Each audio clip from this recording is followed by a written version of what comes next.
Lovely. The recording is in progress. We can now officially begin. Good morning and welcome to Cradle-to-Career Data and Tools and Community Engagement Joint Advisory Boards meeting. My name is Mary Kate Cruz Jones. I'm Chief of Strategic Initiatives and Partnerships here at Cradle-to-Career, and today's meeting will be a hybrid meeting.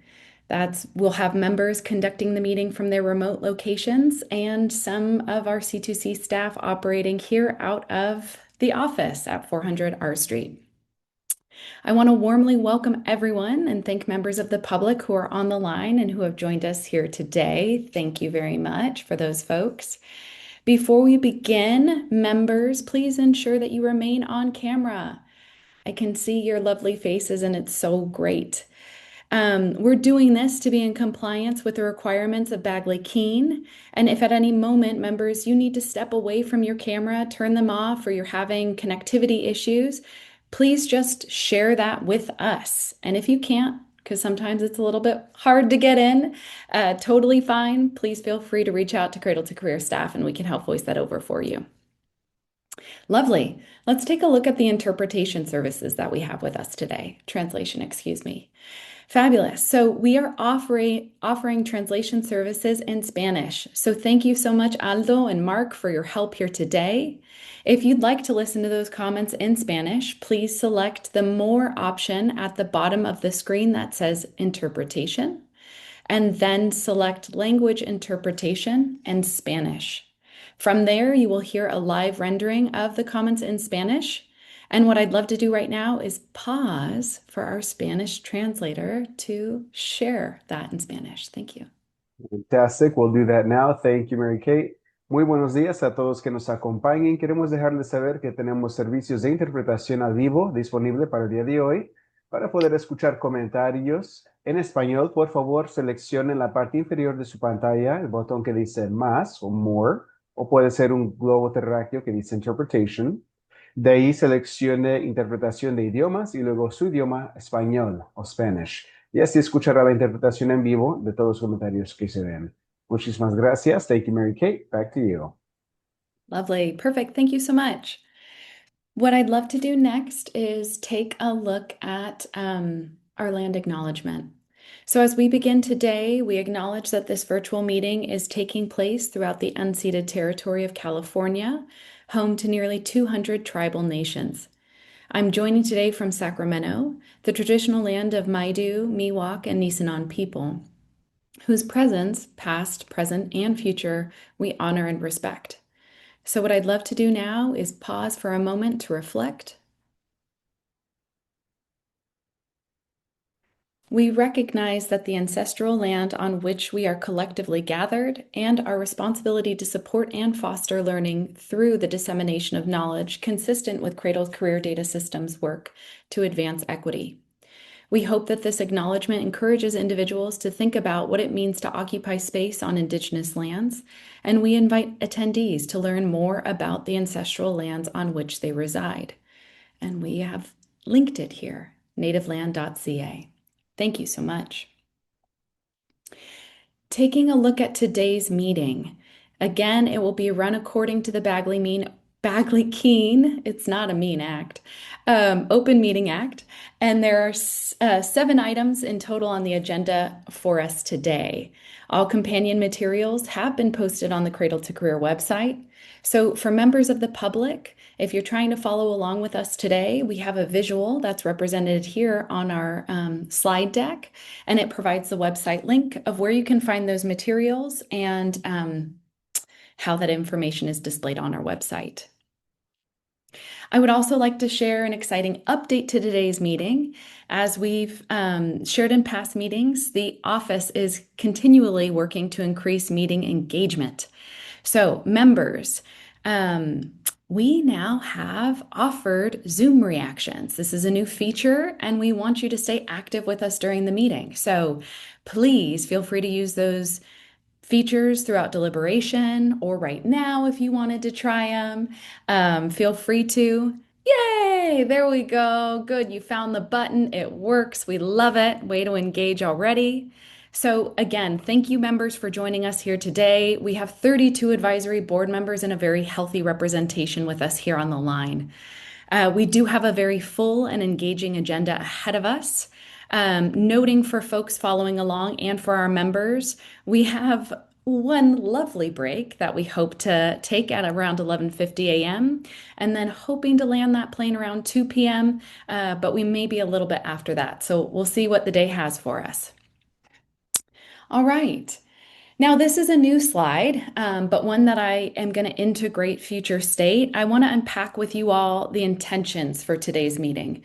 There's a lot of planning and strategy and thought that goes into this meeting. So I just want to say a big thank you to the engagement team. There's many heads that make today happen. So thanks for being thought partners. Now, for members, what we're really looking for and our intentions for you are three things, and they're highlighted here: engagement, call to action, and collective ownership. Now, today, I'm seeking everyone's participation, which is why engagement is emboldened. This is the only meeting where both of you come together and your ability to learn from one another and engage in the work together. So I ask that you please be present with us today, and we would love to hear from all of you. The next is call to action. Members, you will leave knowing what you need to do and why it matters to the work of Cradle to Career and your communities in California. So we really hope that you step up given that. Collective ownership. This is the last one. Today, all members will make at least one commitment to the work, and we'll see that throughout the meeting. And that commitment is what will strengthen our collective impact in your communities. So I just want to take a moment to say thank you so much, because I know that we're doing a lot of hard work here today, and there's going to be a lot of hard work that will happen after this meeting. So thank you in advance for your commitment. And I look forward to engaging with all of you. What I'd love to do now is establish quorum. So I'm calling this meeting to order at 10:10 a.m. Members, what I would love for you to do is when you hear your name, if you could say here or present, and I'd love to pass it to Stephanie Gutierrez Valdez from my team to please begin that roll call, and we will start with data and tools. Thank you. Member Catanzarite, Present. Member Shook, Here. Member Harlot, Member Khanna, Here. Member Mehta, Present. Member Milan, Present. Member Norris, Present. Member Ortiz Villar, Member Fong, Present. Member Reed, Present. Member Shack, Present. Member Schmidt Temple, Present. Member Tarasova, Present. Member Unda, Present. Member Watson, Present. Member Yi. Present. We have 14 members present. We have a quorum. I will now call the roll call for Community Engagement Advisory Board. Member Ahmed, Member Butler, Member Countryman Quiros, Member Gamboa, Present. Member Gonzalez, Present. Member Gottlieb, Present. Member Gradage, Present. Member Johnson, Present. Member Jones, Member Lopez Valdez, Present. Member Lopez, Present. Member Maestas, Present. Member McCullough Carmison, Present. Member Nguyen, Present. Member Rosso, Present. and Member Takagi. We have 11 members present. We have Community Engagement Advisory Board. We have a quorum. Perfect. Thank you so much. That's great and very timely. So community engagement members, I do want to just point out that with 11 members, we do have a quorum and things can get a little skinny. So we're going to do a vote next. Please do not get up from your seats. And this leads us quite well into the next agenda item, which is agenda item 2. This is our consent calendar item. And the consent calendar is their routine items on it are routine in nature. They're approved by a single vote by each advisory board with respect to the listed items that are for that board. Prior to action by the advisory board members and the public will be given the opportunity to remove any item from the consent calendar. Items removed from the consent calendar may be heard immediately following the approval of the consent calendar or set aside until later in the day. So what we have in front of us for data and tools, we'll start with y'all again. We have two items here. We have minutes and we have the 2027 meeting dates. Am I hearing from anyone that they would like to remove an item?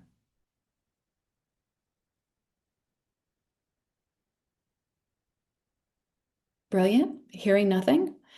What I'd love next is a motion. So can I have a motion to approve the data and tools consent calendar as presented along with those?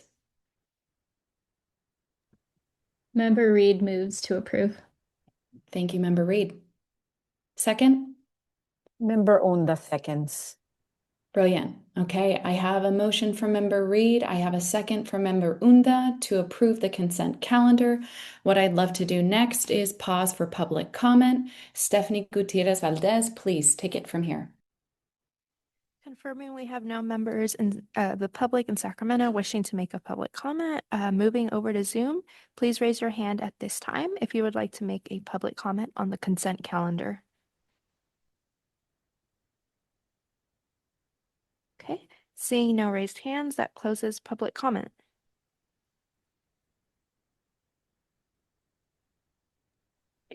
With public comment closed, let's take it to a roll call. So Stephanie, please lead us through this as well. Thank you. Member Catanzarite, Abstain.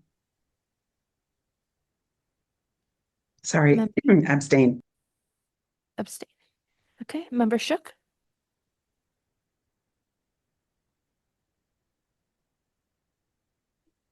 Yes. Member Harlick, Member Khanna, Yes. Member Mehta,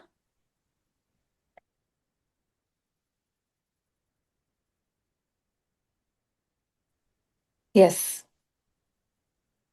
Member Mina, Yes. Member Norris, Yes. Member Ortiz Valar, Member Fong, Yes.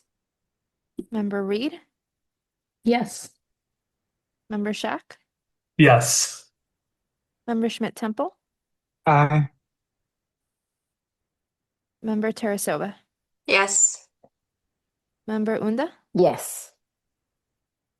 Member Watson, Aye. and Member Yi. Yes. For the clarity of the record, we have 13 ayes and 1 abstention. The motion passes. Brilliant. Thank you so much. I appreciate that. Thank you all. Let's move on to the next part of this agenda item, which is community engagement. So, Community Engagement Advisory Board, I'm speaking to you now. It's a similar process we just followed. It was modeled very well. Am I hearing that anyone would like to remove any items from the consent calendar? Hearing none, I'd love to get a motion. Can I have someone please move to approve the community engagement consent calendar items as presented? Member Nguyen moves to approve. Thank you, Member Nguyen. I'll second. This is Member Rosso. Member Rosso, thank you. So I have a motion from Member Nguyen. I have a second from Member Rosso to approve the community engagement consent calendar. This is looking great. What I'd love to do now is open it back up for that public comment window. Stephanie Gutierrez Valdez, please. Confirming no one in Sacramento wishing to make a public comment. Moving over to Zoom, please raise your hand at this time if you would like to make a public comment on the CEAB consent calendar. Okay. Pausing and seeing no raised hands, that closes public comment. With public comment closed, let's do the roll call, please. Member Ahmed, Member Butler, Member Countryman Quiros, Member Gamboa, Aye. Member Gonzalez, Aye. Member Gottlieb, Aye. Member Gratich, Aye. Member Johnson, Aye. Member Jones, Member Lopez Valdez,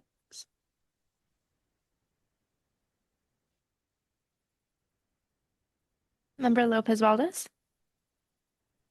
Aye. Member Lopez, Aye. Member Maestas, Aye. Member McCullough-Carmison, Abstain. Member Nguyen, Aye. Member Rosso, Aye. and Member Tagagi. For the clarity of the record, we have 10 ayes and 1 abstention. And with that, we can pass the motion. Thank you, members. Thank you so much. With the votes that we just got, we were able to move forward having dates for next year, as well as getting those meeting minutes posted. It may seem like small procedural tasks, but really important to keep the work going. So thank you, members, for being here, for voting, and for allowing us to have a quorum in order to do that work. Okay, agenda item 3. I'd love to move us on to that one. This is going to be an update from the Office of Cradle-to-Career Data System. I'm super excited for this agenda item. We have a series of speakers, and I'd love to kick it off to our Executive Director, Mary Ann Bates, to lead us through our first part of this presentation. Thank you, Executive Director Bates. Thank you so much, Mary Kate Cruz-Jones. It's so great to see all of you this morning.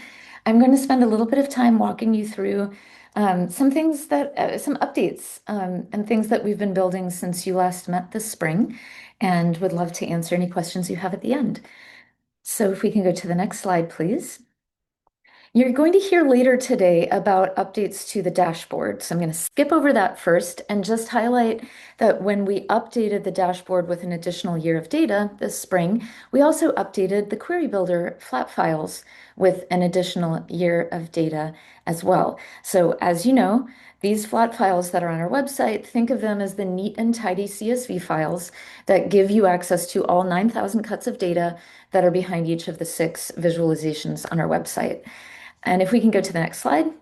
One thing I've really loved about these flat files is that other people are making their own pictures using this data.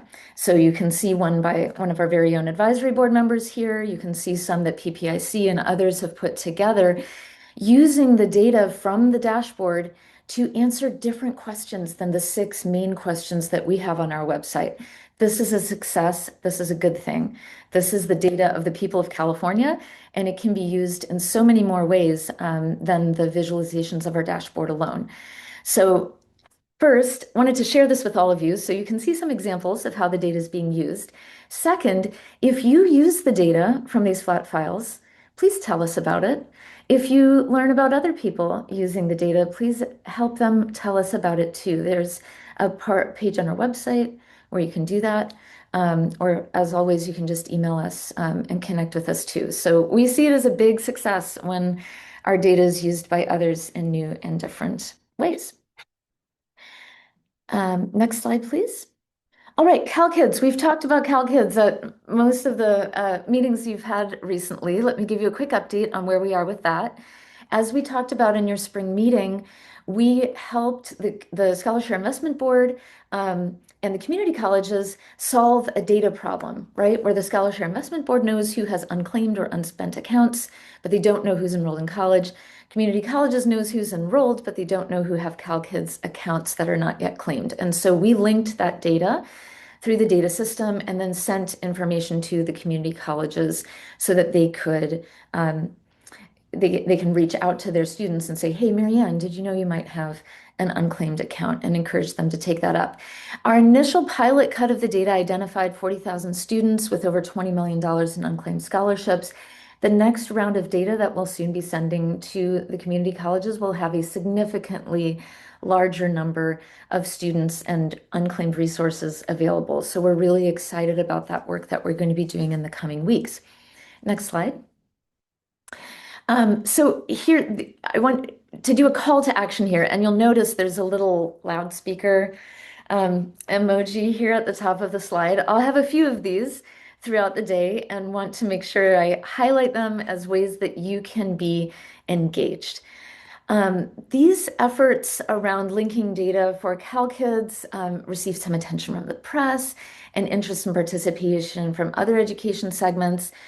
This is an opportunity for you as well to help more students reach CalKids funds to support their academic journey. So you can identify outreach opportunities in your communities. You can encourage students and families in your communities to access CalKids funds. We've linked some resources here. If there's anything you'd like to do around outreach on this, please feel free to reach out to Shannon and her team on this. And this is really an all of government effort. Multiple of our data partners are doing their own efforts to highlight the availability of CalKids funds, and we're sort of trying to find a no wrong doors approach to communities across California hearing about these funds that are available. Next slide.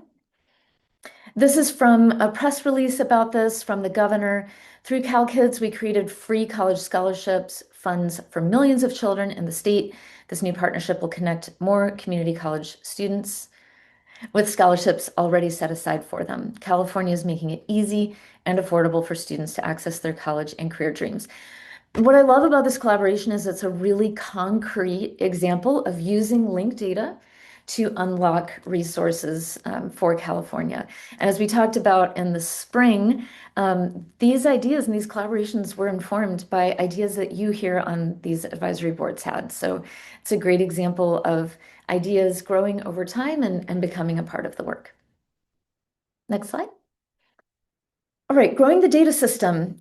I want to talk about the earnings data and the workforce data that we ingested this spring. When we last met, this was partially underway. I'm happy to share that the planned expansion of the data system, we successfully landed the plane with our partners. All of the planned new data points have been ingested and shared to C2C. The story I want to tell leading into this is that the earnings data that Cradle-to-Career receives from the Employment Development Department anchors a lot of the outcomes that people are really curious about. So what I'm showing on this slide is the sixth picture in the Student Pathways dashboard that's live on our website. And it shows outcomes after college completion for associate's degree, for certificates, for bachelor's degrees. And this visual has really captured a lot of attention because earnings outcomes are associated with a lot of things that have to do with opportunity for people over time. One noticeable gap you'll see is that we aren't able to today show earnings outcomes for high school graduates because of the nature of the identifying information we receive from different data partners. So that's a gap that people have identified. It's something that we really want to work toward in the coming years. If we can go to the next slide. The other piece is this is picture number one from the dashboard, right? It's the Sankey diagram that shows for the class of 2015 what happens over the next 8 or 9 years. This is the first visual. And one of the things that really jumps out in this one is nonlinear paths, right? People might start at a 4-year, transfer to a 2-year. They may start at a 2-year, transfer to a 4-year. There are a lot of ways in which paths tend to be nonlinear and look unique for different people. So this is showing some of the paths through higher education. When we released this dashboard, a lot of questions we got had to do with, well, what about paths outside of college? What about workforce training? What about apprenticeships?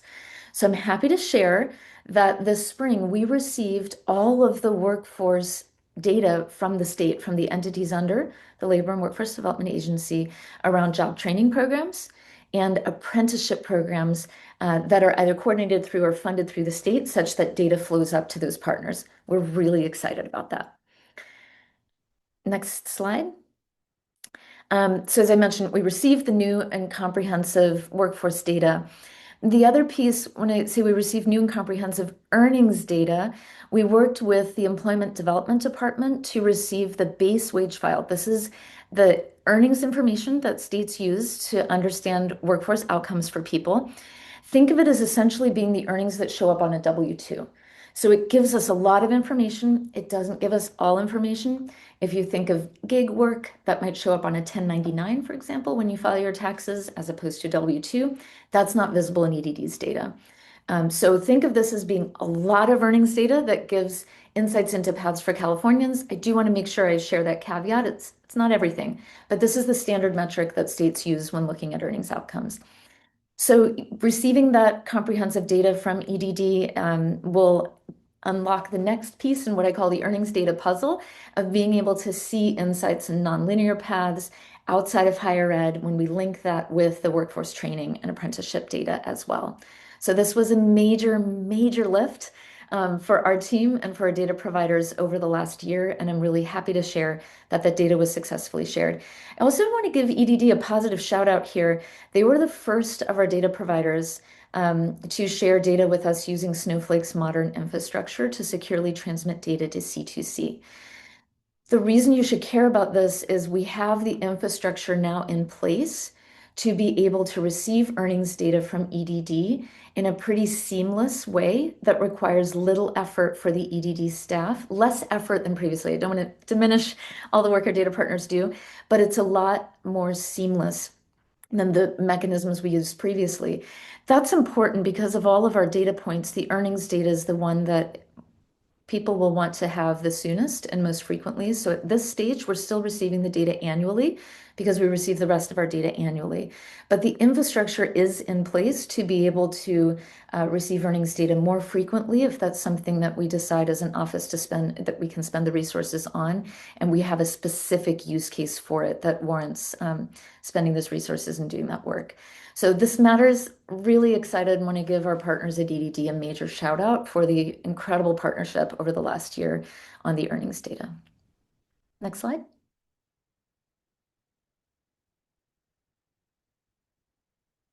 The impact, what was that? What does the impact of that? As I mentioned, our work with EDD creates a richer understanding of economic opportunity, mobility, and security for nonlinear paths. Our board also voted in May, the governing board voted to add one more data point from EDD, which they have shared, and that is employer ID. So what this basically means is that, again, for aggregate groups of people in the dashboards that we do in the future, we will have the possibility to see whether people stayed with one employer for 10 years or whether they worked for 10 different employers across 10 years. And so that's one more metric that we can, again, using privacy protecting approaches as we always do to only report about groups of entities, have another metric beyond how much are people earning in a quarter that gives us a sense of job stability and how much people are moving across employers over time. Next slide. So that's everything I wanted to share around the earnings data and the new workforce data around job training and apprenticeship programs as well. There were a few things that happened over the last few months from the legislative side as well.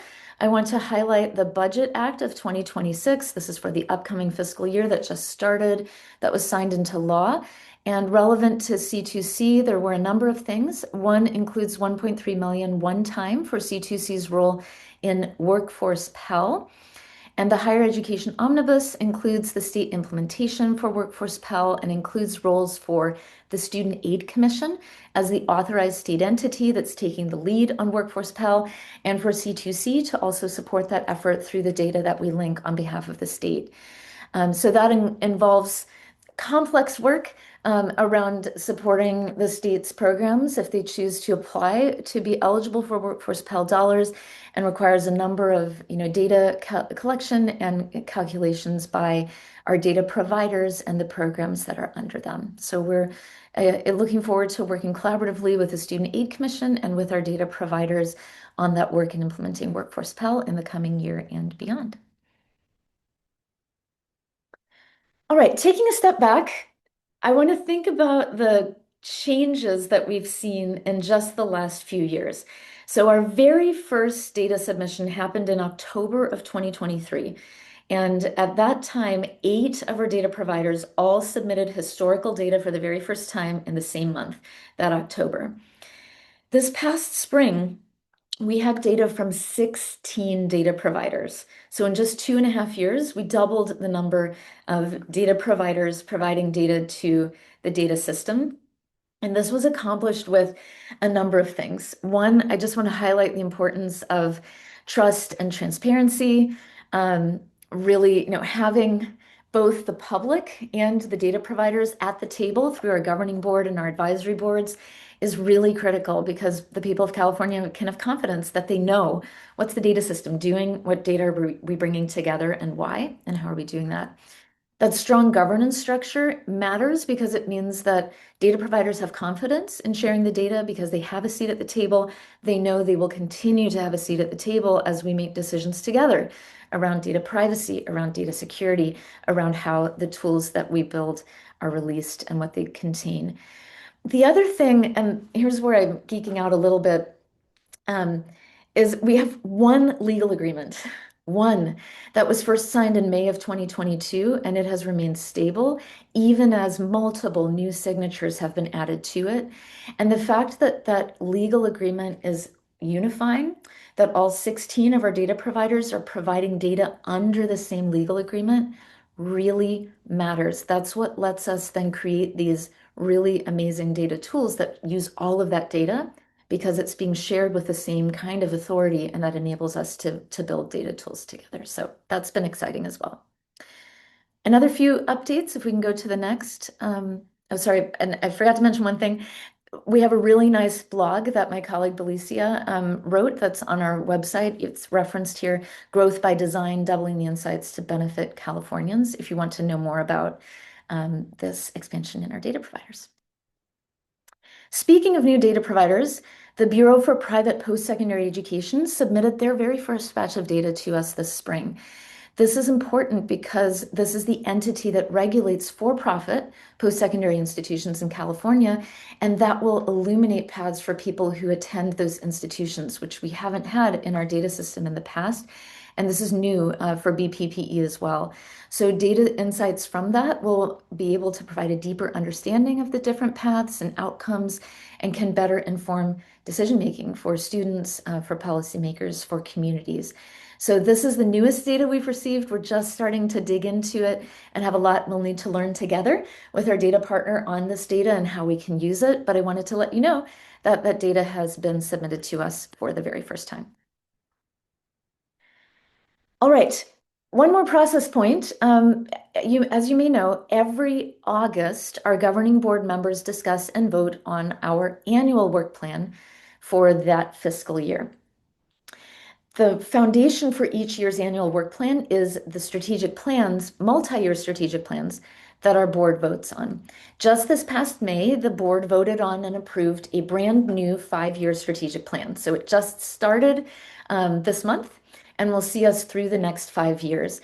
And I really encourage you to take a look at that strategic plan if you haven't yet. There are 5 main goals and then multiple objectives below them.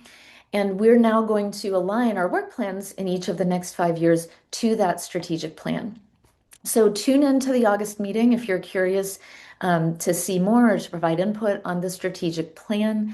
Some of the themes that I see for the coming year have to do with our 5-year anniversary. Believe it or not, later this month, we'll have the 5-year anniversary of when the Cradle-to-Career Data System Act that established our office was created in law. So we'll be, you all have friends who have like birthday week, right? We're going to have birthday year. We're going to celebrate this all year, our 5-year anniversary, really lifting up and telling the story of what our data partners and advocates and communities we've all been able to do together over the last years. We'll be hosting community data events. We'll be releasing more public-facing tools. We'll be building data tools based on those data expansions I just told you about. And as always, we have a real focus on data security and privacy, and we'll continue our progress towards zero trust maturity, which is a cybersecurity framework. Next slide. So as we think about the work plan, And when you hear me share calls to action and others today, when you see that little emoji with the bullhorn, I really want you to think about these themes from the strategic plan when you draft your proposals for new ideas for the data system as well. Because the more that you can connect your proposals with our work plans or with the strategic plan, I think the more feasible it's likely to be for us to say, oh, that aligns with work we're planning to do. Here's how we can bring those insights in. And that's often more feasible than if it's something brand new or different where entirely new resources would be needed. So just a thought as you think about your proposals for the coming year. All right, if we can go back for a moment. The other thing we're thinking about a lot is the trade-off between spending staff time exploring new data we haven't yet ingested versus releasing data tools with what we have today. So from my perspective, it's critical that we get more public data resources out that leverage the data C2C has ingested as of today. The dashboard that's on our website today displays data that's only a small percentage of the data our data providers have already shared with us.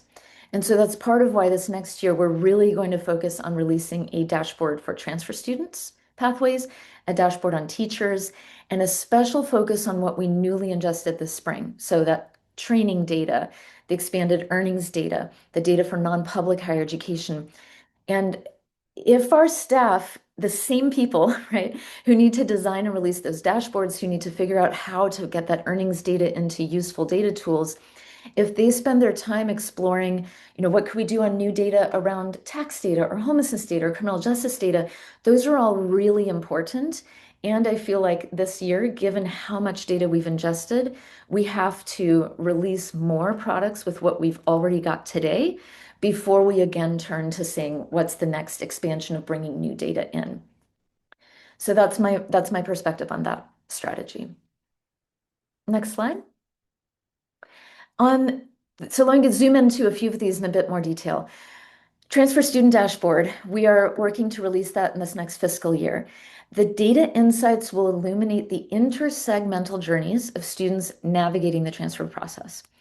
We're partnering with UC Berkeley's Possibility Lab to weave in transfer student stories. So we really want to complement the quantitative data in the data system with the stories of students who can really bring the meaning of that quantitative data to life.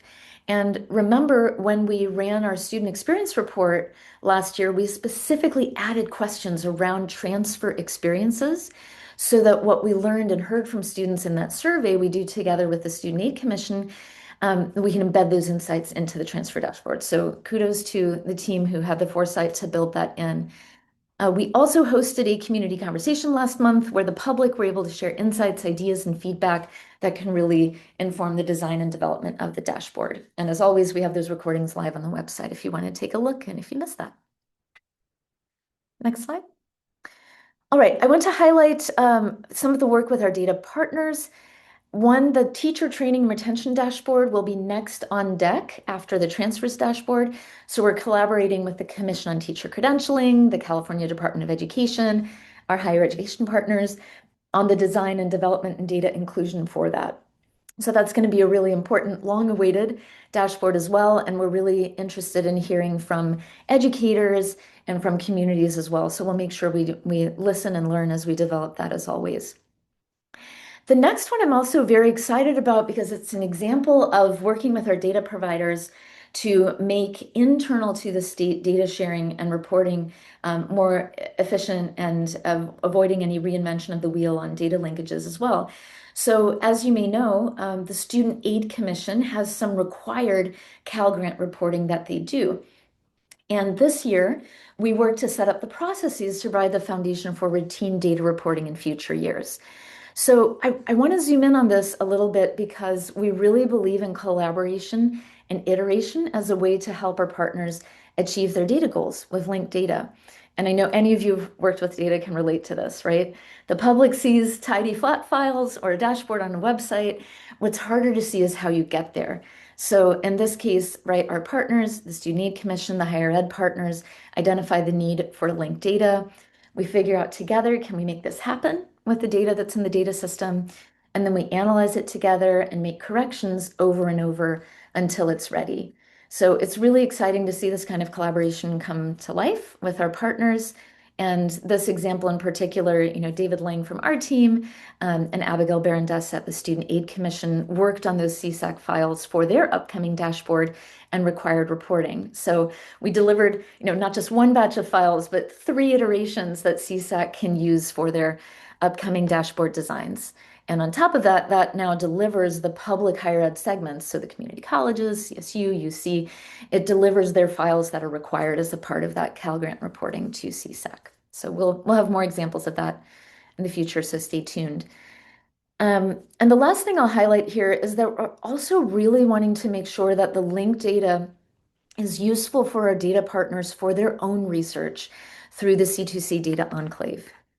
So we're working on this with a bunch of pilot ideas. If we can go to the next slide, we've been having a really nice collaboration with Labor and Workforce Development Agency leadership, using on how to use the linked earnings data in the data system with their own data. So you can see here Elizabeth Perotti and Nick Broughton working with the leaders over the department directors over at LWDA to brainstorm, how could we create essentially a corner of our secure data enclave that their departments can use for their own analysis and required reporting, where their job training and apprenticeship data is linked with the earnings data to be able to do that. So we're exploring ideas with them and really excited about those conversations as well.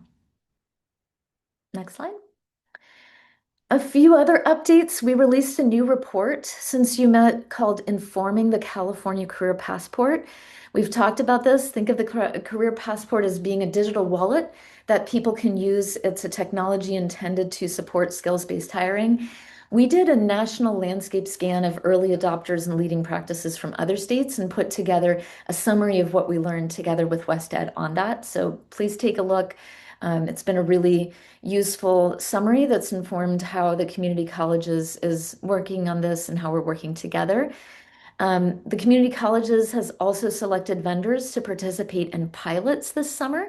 They're doing pilots both on a revamped e-transcript and on the career passport, where they're doing a multi-phase thing so that the vendors actually demonstrate that they can deliver some of the key capabilities needed before the final vendor selection for the RFP is done. So I really like how they're doing it. It's a pretty innovative approach. And shout out to the e-transcript task force who met about 2 years ago. It's really contributed to incremental gains, especially around getting clarity on dual enrollment courses for high school students and how they meet A to G requirements. So a lot of really exciting progress being made on that front as well. Next slide. A few updates on our office's work. When we last met, I highlighted that we had procured NORC from the University of Chicago as the platform for the C2C Secure Data Enclave. Remember the Secure Enclave, think of it as a secure place where researchers can come and do work with privacy-protected, de-identified underlying data. And then the insights and what they learn leaves the enclave, but the data stays put. So it's a way of enabling research studies in a very secure and privacy-protecting manner. I'm happy to share that since you met last, our staff has successfully configured and accessed secure environments within the Secure Data Enclave. So they've been in there starting to kick the tires on it. And we're on track to begin conducting pilot studies this summer. And we're working with our data providers to identify potential pilot studies for that. In parallel, we're drafting and iterating on legal agreements with our data providers as we learn to, in a phased way, and I know all of you who are researchers are chomping at the bit. It's going to take time. We're going to have to do this in phases, but we're going to work towards opening that process up in a phased way. And remember, for those of you who are on the Data and Tools Advisory Board, in the future, one of your jobs in the governance manual is to review the outcomes of data requests, whether our partners said yes or no to them, at least annually in a public meeting. So you'll have an important role to play in that. Next slide. Lesson plan challenge, we've talked about this in prior meetings. Our submission window closed in March. Some of you were involved in scoring submitted lesson plans. We're going to soon post them on our resources page as a companion material to the Student Pathways dashboard. And we also created a badge for people who were a part of this as well. Next slide. Okay, so here's one of those megaphone emojis again with a call to action.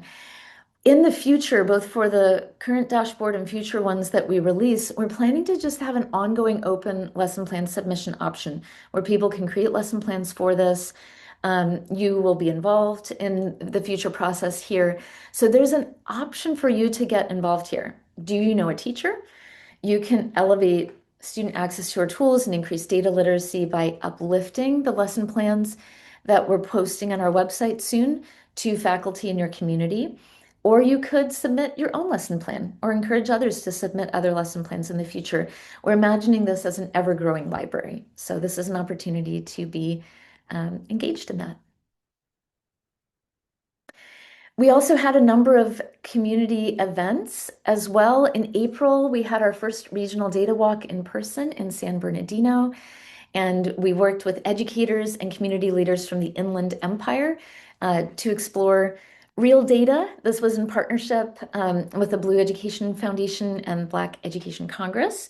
So many thanks to Member Darrell Jones on working to bring that to life with us.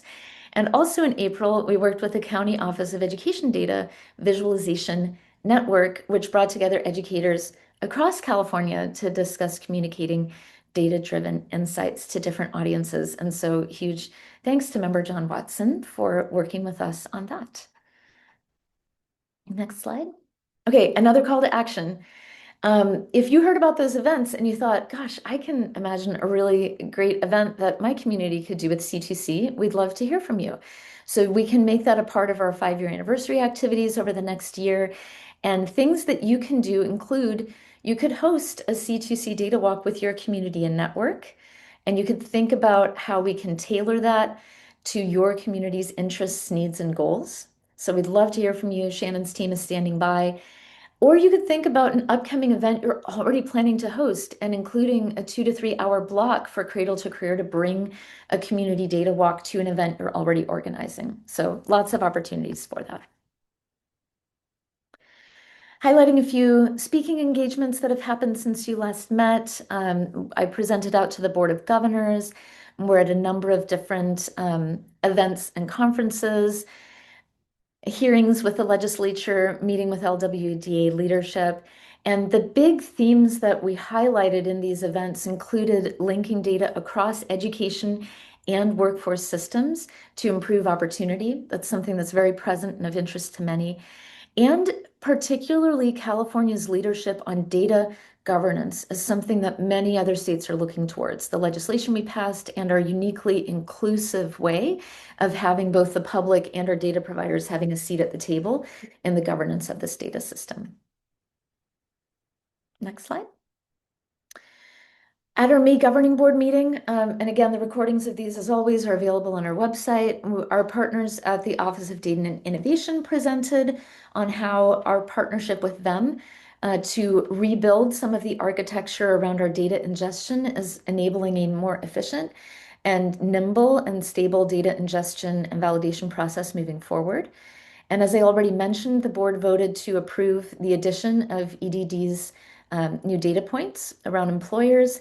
They approved a 5-year strategic plan, and they approved the office's role as an incubator or accelerator when we work with partners on data tools we don't directly host, like californiacolleges.edu, like eTranscript, like the California Career Passport. So we had a report on that as well.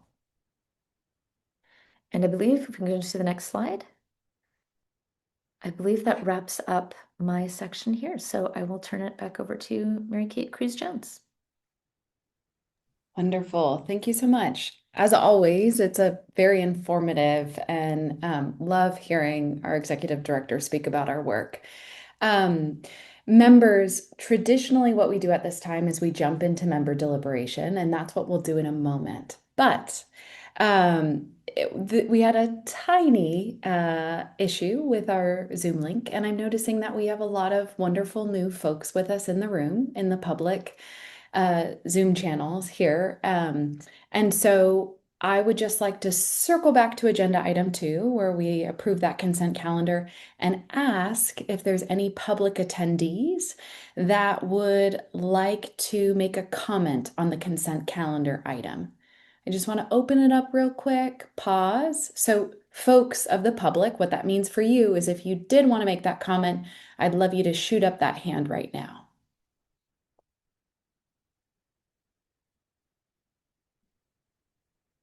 Brilliant.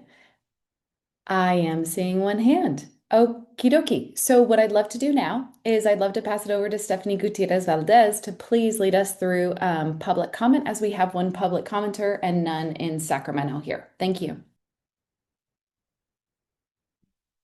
Yes, before we begin public comment, if Belicia Smith, if you could bring up the slide deck and show the 2-minute timer, please.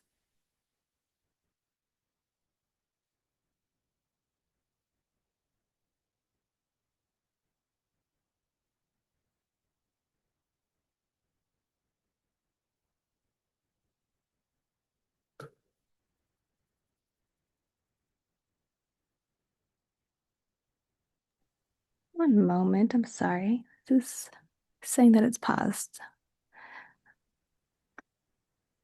Let's see. How about we do this, Stephanie? I'd love to set a timer for you and help. Oh, Oh, brilliant. Good. got it. Thank you. Fabulous. Thank you.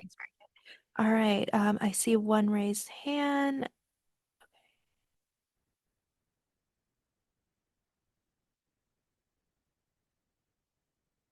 Okay. Parents for Public Schools of San Francisco, I believe. Yes. Parents for Public Schools of San Francisco, your time has begun. You have 2 minutes. Thank you. Good morning, everybody. My name is Dr. Vanessa Marrero. I'm the president of Parents of Public Schools of San Francisco. We're a national organization with a focus on promoting the fundamental value of public education. And I'm here today, one, as a champion of public schools, and to really commend your efforts related to the Cradle-to-Career work that you're doing. It definitely will help close opportunity gaps for many of our young people. I'd like to ask for your support. We submitted a proposal with a focus on real-time access to school. We want to make sure that all students have access to quality public schools, and we believe that in San Francisco and beyond, they exist. And so we have shared a proposal with you to share how that can go. One is a focus on bridging equity and language gaps. As you may know, in San Francisco, over 40 languages are um, are are discussed, are manifested, and we definitely want to make sure that all populations are able to understand and have accessible services related to their students' academic journey. The other is shifting from outcomes-based to actionable guidance. While we love outcomes in terms of student progress and success, lots of parents really benefit from guidance that's actionable and helping them understand what the programs actually mean. For example, what is a dual enrollment program, CTE program, and even A through G. And the last that I'll mention is a direct alignment with your mission. We believe in closing opportunity gaps, and we believe by assisting our parents and caregivers with that piece, we'll be able to access quality schools. Thank you so much for allowing me to public comment today. Thank you. Thank you. Thank you, Vanessa, for joining us. We appreciate your engagement here with us today, just grounding us in terms of where we are in the agenda. Thank you for providing that comment. Members, that will be helpful for you to keep in mind for actually when we get to agenda item 4 and we begin discussions on proposals. And if there's other folks on the line that would like to comment, the most appropriate time to do that is when we hit general public comment, which is agenda item 6. So thank you for modeling, and I'm sure we're going to have lots of folks to come that would also like to speak. Seeing no other public commenters on the line, Stephanie Gutierrez Valdez, I'd love to wrap this up. And what I'd love to do now is ask that we go into member deliberation. So we're going to pull down that slide deck. We had originally contemplated about 15 minutes for this item. If you'd like to make comments, we just heard from our executive director, Marianne Bates. So if you have questions, things you'd like to share, members, what I'd love you to do at this time is to raise your hand, and then let's see how big that queue is and what we can get through.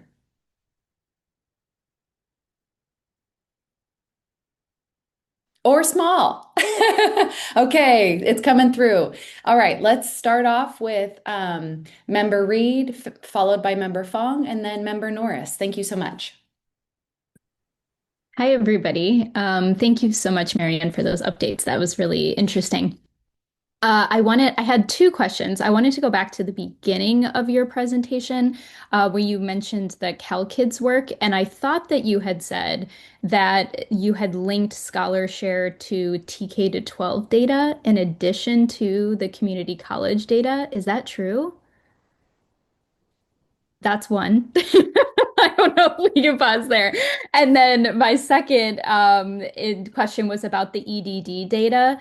And I was so excited to hear about the additional employment data and earnings data, and wondering if that means that it might soon be possible for researchers to request earnings data on individuals. So those are my two questions. Thank you. Okay. For CalKids, the answer is sort of. So substantively, we linked the data that Scholarship Investment Board has on who has unclaimed and unspent accounts to the enrollment data of community colleges to show who is an enrolled student at community colleges. Now, the sort of component comes from there are multiple different ways that people have gotten CalKids accounts. The youngest kids in California, it's kind of a universally available thing. For older kids or now adults, right, when the program was first rolled out, it was connected to certain eligibility criteria that was based on, for example, being eligible for certain income-based things while being a TK through 12 student. So some of the data that CalKids uses to determine who is eligible for an account is originally derived from TK through 12 data from the California Department of Education. So if you look at the underlying legal agreement that enabled this data sharing, the California Department of Education was part of that because of that derived data, but that was kind of derived data then used by CalKids. Does that make sense? So it's more the data sharing was a higher education. If you think about the population of people we linked, it was about people who are enrolled in community colleges. But CD was a part of the collaboration because the data was derived from some of their data points originally.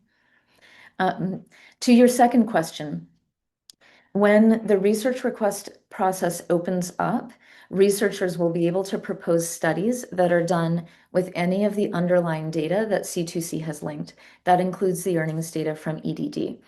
The key thing to keep in mind is that our data providers maintain ownership and control of the data that we link on their behalf. So if a researcher, for example, proposes a study that uses earnings data from EDD and community college data and let's just say community college data and EDD data, for example, both the community colleges and EDD would have to approve the use of those data points in the study. So the answer is yes, and there's a formal process that would have to be gone through for that as well. That said, my hope is that the research data request process is going to, by definition, be a relatively low volume of requests over time that we and our data providers can process. The aggregate data files that our office has the ability to cut and make available on the website, we're hoping that will also be incredibly useful for researchers. So as you think about are there aggregate data files that use the earnings data that would be useful to you? We'd be really curious to hear that as well. Okay, I'm getting long-winded in my responses. Maybe we can have both members share their questions now, and then I'll try to answer those combined. Marianne, just congratulations again, and so excited for these updates, especially around the CalKids update, and then also around the workforce data. I really, really appreciated the data anchors important insights chart that was gaining a lot of attention. I know that Braven, our organization, use a chart that's very similar and has really pulled from Brookings Institute's national report and seeing some differences there. I am very curious about some of this workforce data, though, and whether that includes graduate school and whether it will include graduate school as a part of kind of the data that's reported out. And then another question that I have is around internship and apprenticeship data. I think you've named that some of that data, apprenticeship at least, or nonlinear pathways would be posted on there. But what about internships and how they're tracked? We're just seeing in the labor market right now that more recent grads, because they're not finding entry-level roles, they're taking on internships. And same thing with folks with advanced degrees like PhDs, et cetera, is doing internships and fellowships. And how is that captured in the data? That's my question. Thank you. Should we collect one more question before we answer? Yeah, thanks, Marianne.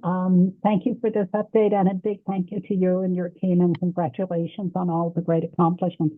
I have hopefully a quick question about Snowflake. I was excited to see that you've had success with the EDD on using Snowflake, which I agree will be more efficient long term. And I'm wondering if you have plans or if any of your other data providers have plans to switch to the Snowflake technology. Okay. All right, I'll try to answer those in turn. So to Member Fong's question about grad school, we do receive some data about graduate school participation from our higher education partners. Our current data tools that we have online focus only on bachelor's degrees. We made that choice strategically because that's the most relevant for the largest number of people. But in terms of the underlying studies that could be done, future aggregate data reports and things like that, that is information that could be included. So, and you're not the first to ask about that. So thank you for lifting that up. For your question about apprenticeship and internships, think about how the data flows to the state.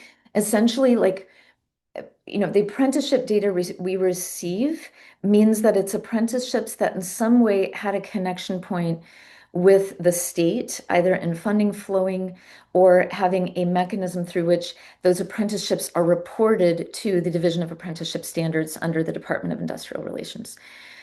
What's challenging about your question is if I am an unpaid intern at a private company, and I'm not getting a W-2 for that, to my knowledge, I'm not aware of a mechanism through which that information would be reported up to the state. So the state wouldn't have visibility into that. And if I'm a paid intern who gets a W-2, what that would show is this individual had X amount of earnings in a given quarter and their industry of occupation, but we have no flag to my knowledge in state data collection that says this is an internship. So that's not something that is currently collected at the state level to my knowledge. Later on when we have our data providers there, if anyone wants to correct that, I welcome that. But that's a puzzle that I don't think the state has solved there. To Member Norris's question about Snowflake, I know there are a few other data providers who use Snowflake to different degrees. We've definitely shared the opportunity with them of what we have been able to do with EDD, and it's really up to our data providers on what they would like to do and if that's a change in data flow that they'd like to pursue with us. But we have a great template now in place from having done that transition with EDD, so it's something we're certainly open to. Thank you for that question. Mary Kate, I'll turn it back over to you on our timing if we can do more questions. Yes, that's what I was just thinking through. I see two more hands raised. So what I would love to do is let's take these last two. So that would be Takagi first, followed by Unda. And then this will be the last parcel to get over to Marianne. And then we'll move on. Thank you so much. Great. Thank you, Mary Kate. This is Member Takagi speaking. Mine's just a really quick comment. So first, thank you, Mary Ann and the Cradle-to-Career team for your just continued dedication to this work. I really think it shows through with all your intentional community conversations that you're having. I first want to acknowledge that this will largely be on advisory board members, but I really want to emphasize the need for regional-based community engagement. moving forward as we're building out the strategic plan and operationalizing it, especially in rural areas and trying to overcome that digital divide to really build trust with those communities early on, especially as we're coming up on our 5th-year anniversary. I think we need to start building trust with data protections when we're tracking students, when we're tracking these outcomes. I think we need to be really intentional with the language that we're using and making sure that we're going out to those communities and meeting them halfway. So I just wanted to make that quick comment. But thank you again for all your work. I know it takes a lot of time and logistics, so really just thankful for all the work that you guys are doing.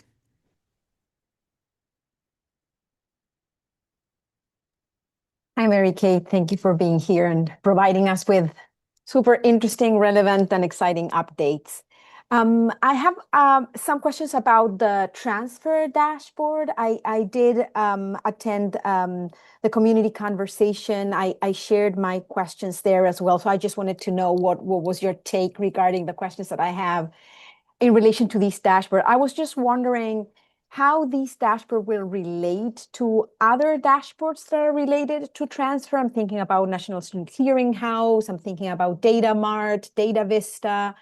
I just want to know if this dashboard is going to be addressing different questions, if there are certain gaps that the other dashboards don't, there's a gap there that this dashboard is going to complete compared to the other dashboards. Just wanted to understand that. And then also the rationale behind putting together this dashboard from C to C. What was the way, the how, the why C2C decided to develop this particular dashboard rather than other dashboard with other data? Yeah. Great. I will speak to those questions. So to Member Takagi's comment, really appreciate you lifting that up. And I think thinking back to my call to action, especially you as advisory board members, community engagement advisory board members in particular, we really want to work with you on that regional engagement. So we'd love to partner with you, partner with the organizations you're a part of, the organizations leveraging you as trusted messengers in different regions of the state. So I really appreciate that you lifted up the need to do that, lifting up rural areas in particular, and the importance of that outreach. So thank you for highlighting that, and we would love to partner with you on those things. To Member Unda's comments, thank you. We appreciated your questions at the community conversation. I remember you raising them.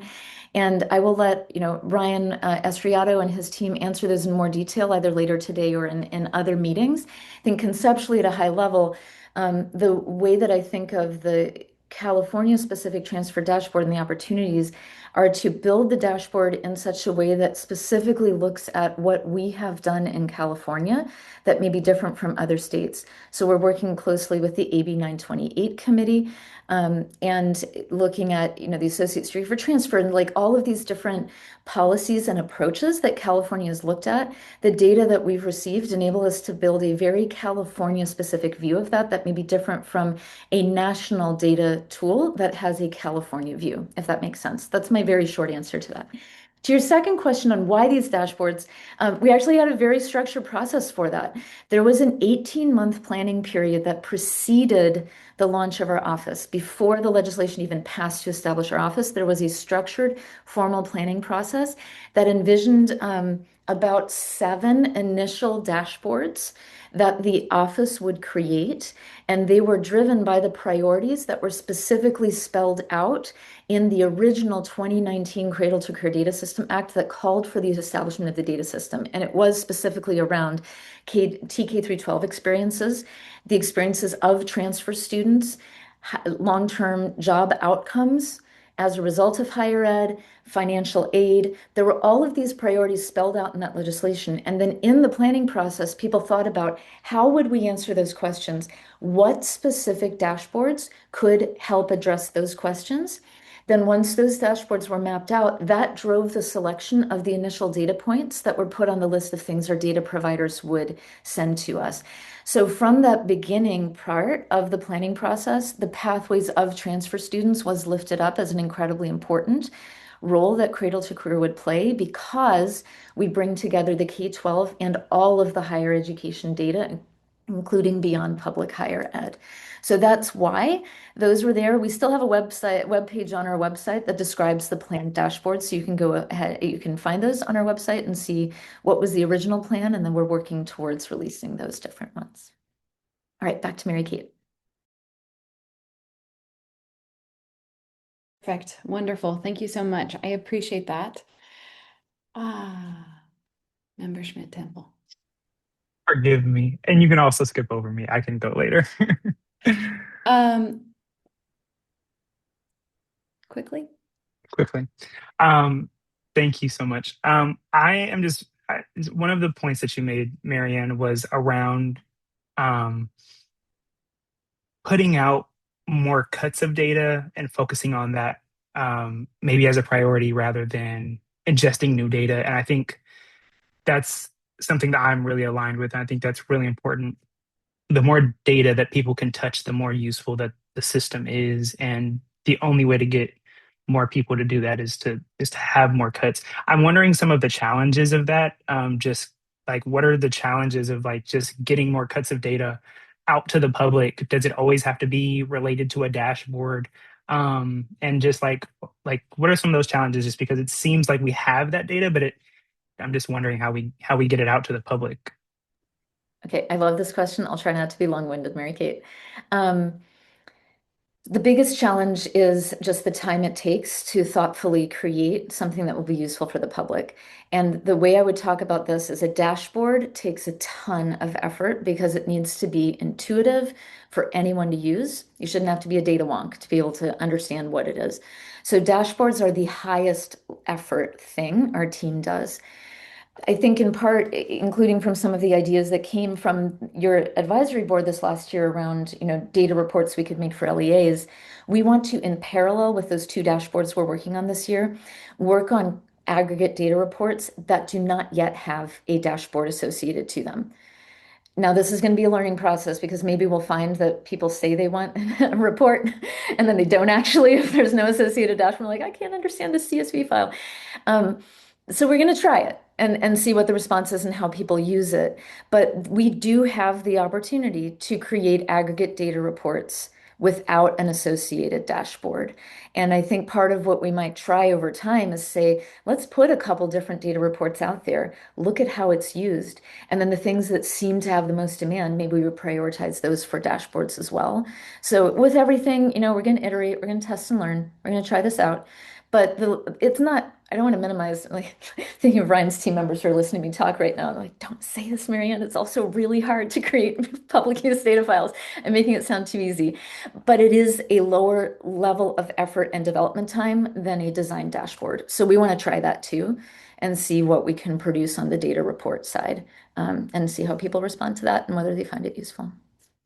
Thank you. That was really important to me. Thank you so much, Mary Kate, for squeezing me in. Yay, love it. I think it was for a lot of folks. Brilliant. Okay, that was totally worth it. I appreciate you all. What I'd love to do now is we're going to hear from our next speakers, and that will look like we have two folks on the line, our governing board members. They are liaisons to both of your advisory boards.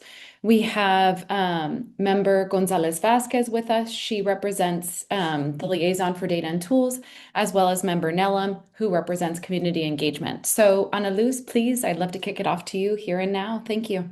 Yes, and I'll be short. Thank you so much, Mary Kate Cruz-Jones. Good morning, members. Again, my name is Ana Luz Gonzalez Vasquez, and I am the board liaison to the Data and Tools Advisory Board. As executive board member, as executive director Bates shared earlier, the governing board met on May 20th, and one of the agenda items was the 2026 Data and Tools Advisory Board report. Before I share highlights of the meeting, I would like to take a moment to recognize and thank those who contributed to the development of the proposals and also the report. A real special thank you to Data Tools Advisory Board members Shuk and Minan for their valuable partnership, their thoughtful feedback, and collaboration in refining and updating the proposal report following the spring meeting on March 25th.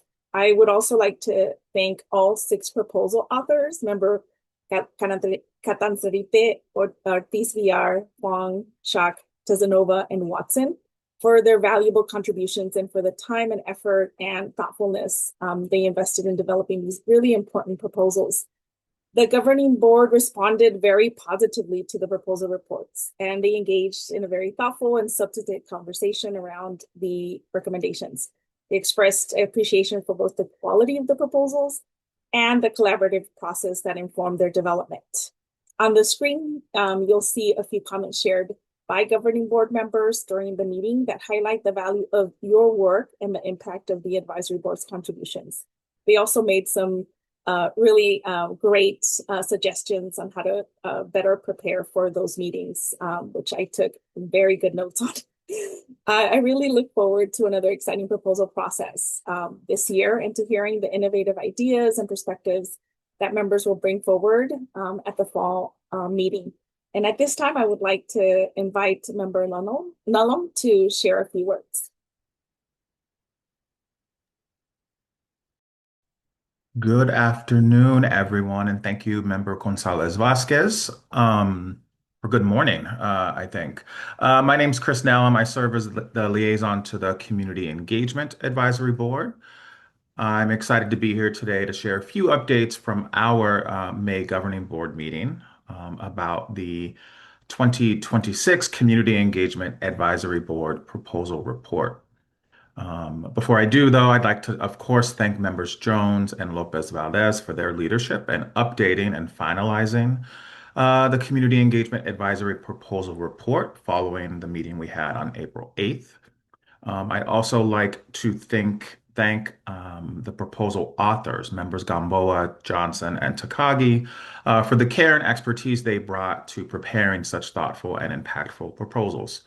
As shown on the slide, governing board members expressed great appreciation for the spirit and the intent of the ideas that were submitted. And so I'd love, of course, to also thank our advisory board members for their continued feedback and interest in the work, and look forward to another successful proposal process next year. So that concludes our updates from the May 20th governing board meeting. And I'd like to now invite Ryan Estriado, Director of Data Programs, to share some updates from the Data Programs team.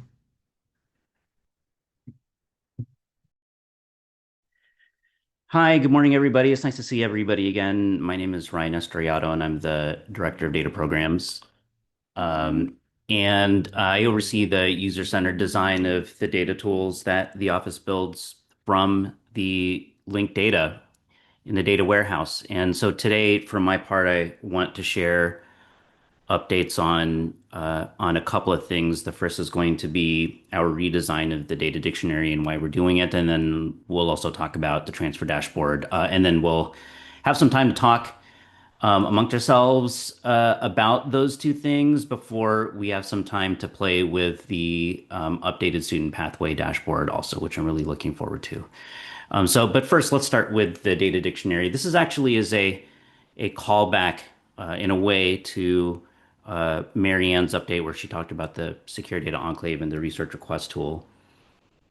And the reason why it is because that we know with us entering the pilot phase of the research request tool, and then hopefully soon after having people start to explore opportunities to work with, put in proposals to work with individual or aggregated data sets in the secure data enclave, that it's going to be really important to have a data dictionary that is going to work well alongside the secure data enclave, because without that, it's just hard for people to understand what it makes sense to propose, what's available, et cetera. Of course, there still has to be some conversations and things like that, but I think the data dictionary, a strong data dictionary, is the foundation for that.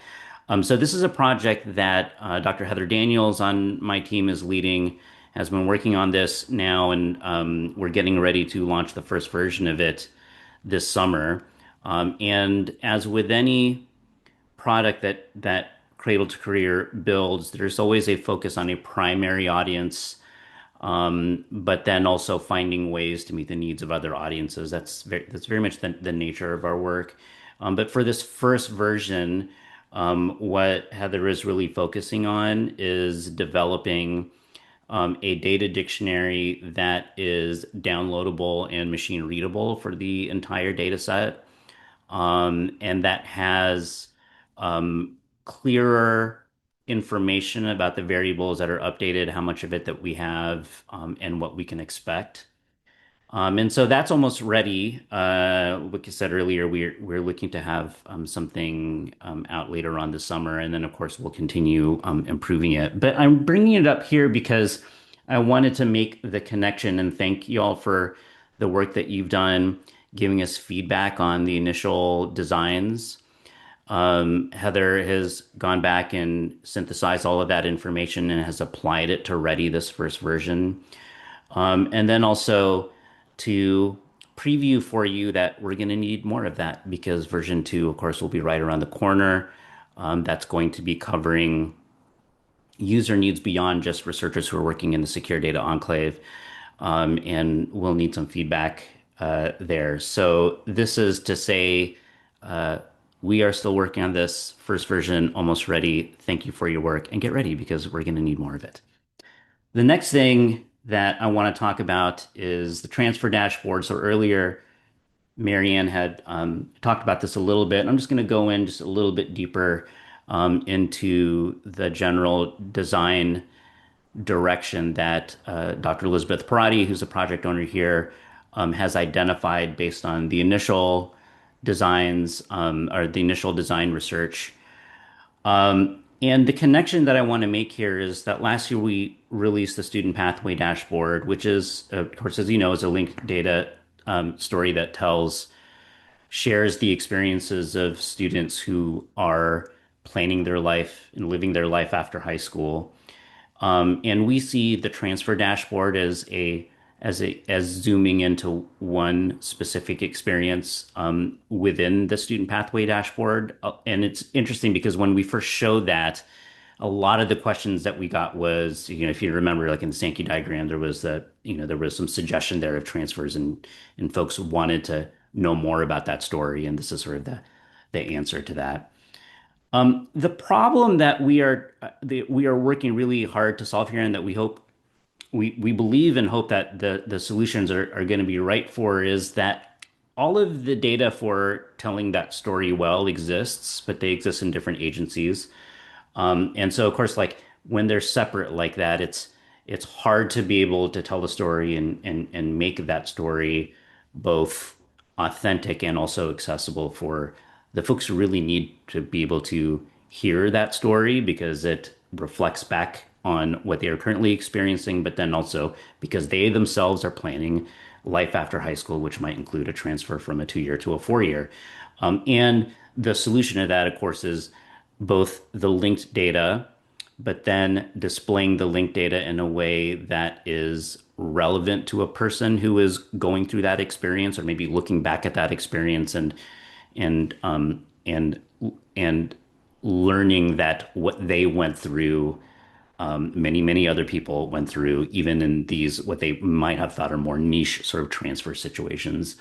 And so there's really is a big equity piece here for us. I know I've sort of listened to Elizabeth's ideas about this, and it's important that we put this together in a way that makes this kind of data story more accessible to folks in a way that it hasn't been before, and in the bigger picture as it relates to planning for education and future career opportunities. So just there's a larger sort of mission to accomplish, I think, with this transfer story.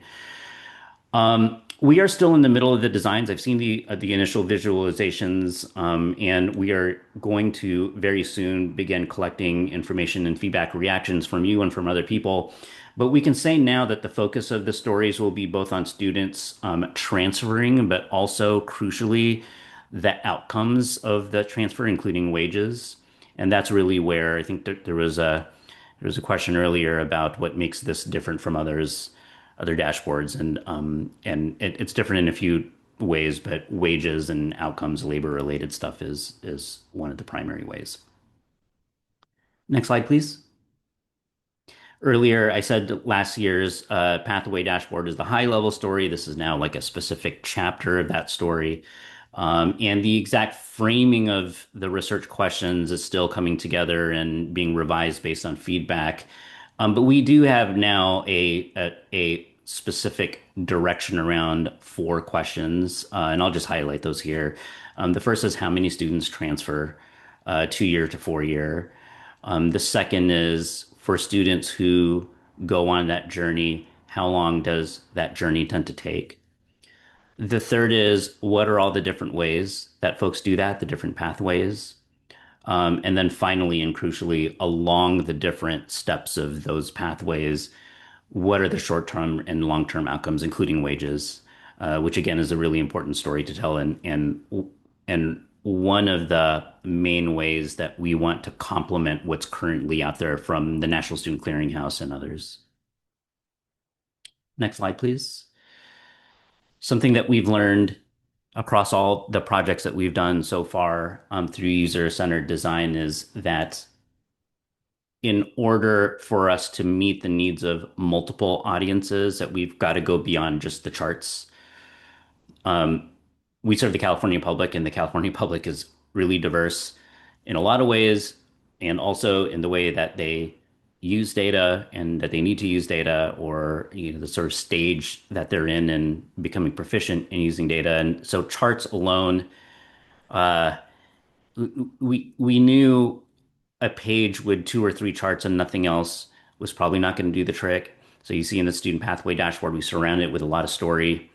But even beyond that, that combination of text and charts, we've learned and are fairly confident now that even that on its own is not enough to meet a wide range of needs. And so we're really doubling down on the idea that we started with a student pathway dashboard of companion materials. And Elizabeth has identified a number of new ways to think about this that we are designing and testing out, but include things like user tutorials, more specific student stories, and I think I'm particularly excited by some of the initial designs that I've seen for the interactive tailored user guides and tutorials for folks, not just for folks who are like new to this type of thing, but for very specific use cases.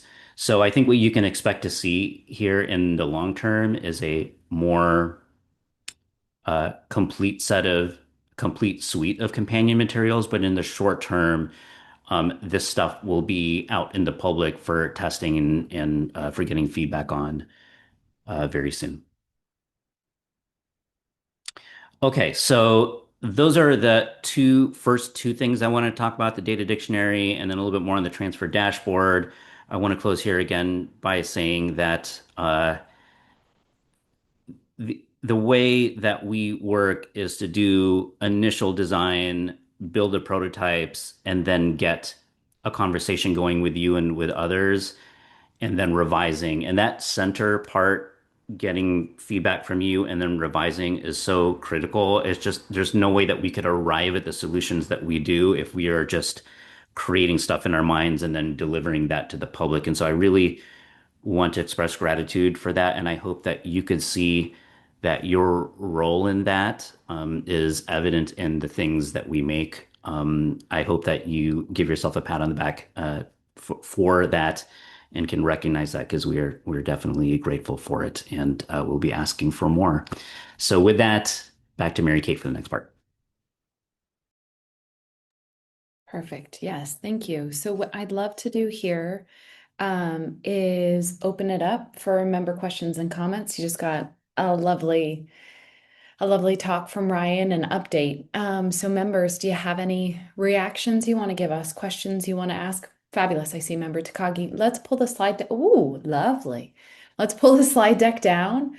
Ryan, I'd be curious if you want it to be batched as well, but I'll defer to you on that. In the order that I see it, it's Takagi, Unda, Shak, and then Gamboa. I'd love to get through these 4. Takagi, please kick us off. Thank you.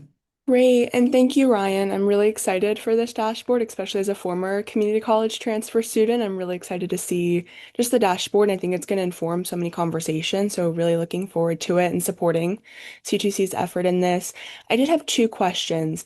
If a student attends multiple community colleges, is that going to be depicted or like noted in that? Because I know some students, especially if there's like two schools and like their sister schools in a district, is that going to be captured? Is it just going to be as soon as attending community colleges in this district and how that's captured? Because I'm seeing a lot of students attend multiple community colleges because they're trying to wrap up their time. And then are we tracking transfer pathways? So the associate degree for transfer, the TAP tag, the Pathways Plus program that recently launched. Are we tracking how students are doing transfer these days?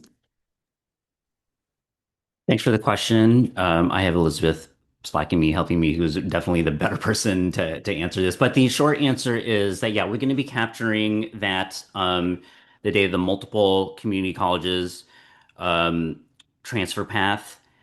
The best solution for how to display that, though, is that we're still trying to figure that out, and which is very often the case with stuff like this. The underlying complexity of the data is there, and there's a weighing of how much of that can we show and still have it be coherent and lessen the risk for misinterpretation, have it still be usable. There are all kinds of things that we have to balance. With the trade-off generally being that the more complex a thing is within a chart, the harder it can be to interpret. By the way, we try to balance that with having more elaborate flat files that folks who have, more bespoke questions can just sort of download and get to that. But the good news is that that data is there. And then Elizabeth says here that we will also have ADT, but we don't currently receive data on TAG or TAP. So we have some of that, not all of it. Thank you. Brilliant. Thank you. And then also reminding folks, and I'm probably a culprit as well, we have translators on the line, and we'd love for them to follow us. So if we could just take a breath as we're speaking. Member Unda, please. Sure, I will take the breath. Thank you, Ryan, for adding more context and information about the transfer dashboard. I'm really interested in that one. So it's good for me to have that more information because that way I can become a better advocate whenever that is ready. So I have a question related to kind of the other side of the coin. Once we are building these dashboards, are we doing some sort of tracking if they're being used? I'm thinking just from the top of my mind, Google Analytics, just because I just did yesterday a whole day analysis about my own dashboards in my community college and the ones that my office builds.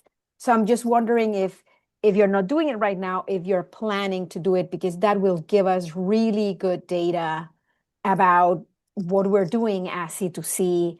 Are we getting to where we say that we're going to get? I'm just wondering if there's any plans about that or if they are currently underway. Yes, both. We do have plans and they are underway, and much of it has been implemented. So, more specifically, at a high level, you've seen some of the statistics that Shannon's team has shared about general usage. For this group, I know as as I do, you'll enjoy sort of hearing the process or the source of that data. That initial tranche of data that you'll see at the board meetings, that comes from just the regular, the built-in website analytics.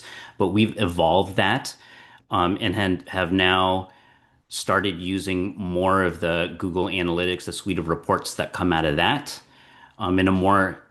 We were using it earlier, but we wanted to use it more systematically, and so we now kind of have this repeatable procedure that Hinakaze, who's one of the fellows that joined us this year, developed, and that allows us to be able to look at not only if people are on the website using a particular page, but how they get there, and then what they do while they're there, and how long that they spend on that particular page, and then more. But those are kind of the main things that we want to look at to test our theories about what are useful for people to be able to engage in, with the assumption, of course, that if you're there for a long time interacting with stuff, there must be something that's useful there, we hope.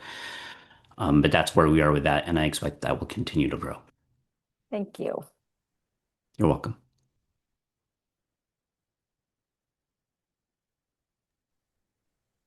Thank you.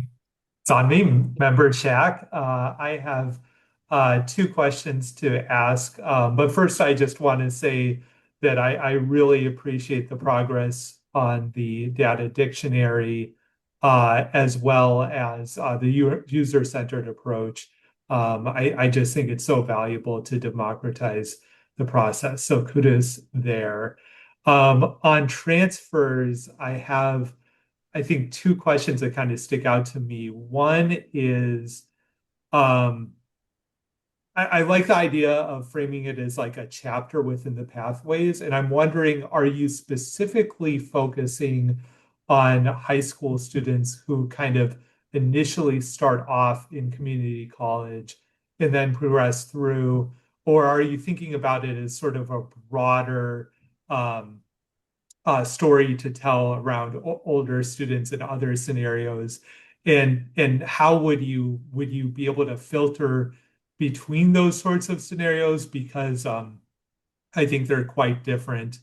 And then the second question I have is, in terms of outcomes, have you thought about having kind of what is the terminal degree? And having that actually as an outcome, like does someone finish with, let's say, a master's degree or something of that sort? And how would you define that? Have you thought about that? And thank you again. You're welcome, and thanks for the question. Um, in the big picture and the longer term evolution of this particular dashboard, it will need to include all of those stories. And so we'll get there. Like, and I know that because in the early discussions about what is feasible for this first version, we explored a lot of different things going from 2 year to 4 year, 4 year to 2 year to, then across campuses, because we know the fact is that that is the way real life works. And the goal is to tell that story. In this first version, it's going to focus on community college students transferring to a 4 year. But I think it's important to say that's in the first version. There's so much of this that we know that we can accomplish in this first crack at it, but we know is ultimately not going to be the end of the story. In the same way that if you look at the student pathway dashboard, we'll explore it a little bit later, how that has grown and will continue to grow. And it's the sort of the same idea here. We do have some flags for not so, like what we think of. I don't know that I like this phrasing, but for lack of a better phrasing, non-traditional paths for transfer. Like all of that data is in there. There was another question earlier about multiple community colleges. So the good news is that data is there, and we're still rising to the challenge of figuring out how to tell that story and what's coherent and useful. But I want to repeat again that something that I have heard the team say and think about and look towards repeatedly is where we can't cover a part of a story in this version through the charts. We're going to try to cover it somewhere else, either in a human story or in a additional column as part of the set of CSVs that come with it. And we're trying to cover as much ground as we can that way. But I think it's definitely, I cannot overpromise and say that the charts themselves will cover every possible story in this first version. But the good news is we know that's not the end of the development of this also. And sorry, did you have a response for Oh, the terminal degree as outcome? yeah. So I know that we have a degrees chart for this particular story. I need to check with it, and I can get you an answer after the meeting about what degrees are showing up there. When I last remember looking at this, it was fairly comprehensive, but I don't want to misspeak there. So I'll take down that note to make sure I get an email out to the rest of the group to see if we can say yet what's going to be in there. So I want to just name something real quick. I saw Member Gamboa's hand go up and down, and then I see Member Lopez's hand. So I'm happy to take these two last comments, but I would love to move through these two comments because there's one more piece of Ryan's presentation that's really important for everybody in this room. And we also have our data providers that are going to be joining us shortly, and I'm trying to give y'all a break. So there's some decisions I'm going to need to make here shortly. But let's get through these two questions, and I'd love to try and wrap it in about 2 minutes if you could rise to the challenge. So, Member Gimbo, I saw your hand first. Let's start with you, Member Lopez after. Thank you. Thank you so much. Ryan, again, amazing work that you and the team are, undertaking. And I appreciate the fact that you spoke about the complexities of transfers, because we have so many, right? From 2 to 4, 4 to 4, 4 to 2 to 4, etc. My question is, military. I don't see that in any of our data points yet, which is a major pipeline for transfers. But also, is there going to be a way to track the amount of units that students are transferring with and from where? Because that's one of the biggest hurdles for a lot of our students, along with the fact of like, are they majoring in STEM, which has been another big hurdle for a lot of our candidates. So that's my question. Thank you. Yeah, really good questions. I'd like to get back to you with more specifics there to verify, but I'll share just at a high level. We do have some data on military status. I'm not yet I'm not certain that that's a variable we're planning on disaggregating by in this particular version, but I'd like to take that both as a question and feedback that I can bring back to the team. The second is we also have majors, but no flag I am aware of that is like a clean, this is STEM or this is not. Of course, there are ways we can build business rules and stuff like that to sort of guess at that, but there's no like STEM yes, STEM no variable. We do have majors though, so I think to derive something there is possible. So that's a good thing to know. And then I apologize. You had a third, I think, correct? Third question, or did I get both of them? The amount of credit Oh, hours. credits. Okay, yeah. So to my knowledge, we don't have credits to come. Let me do one check here. So I think I might get a message. Oh, we do have. Okay, we do have credits and units available, and that will be in the dashboard.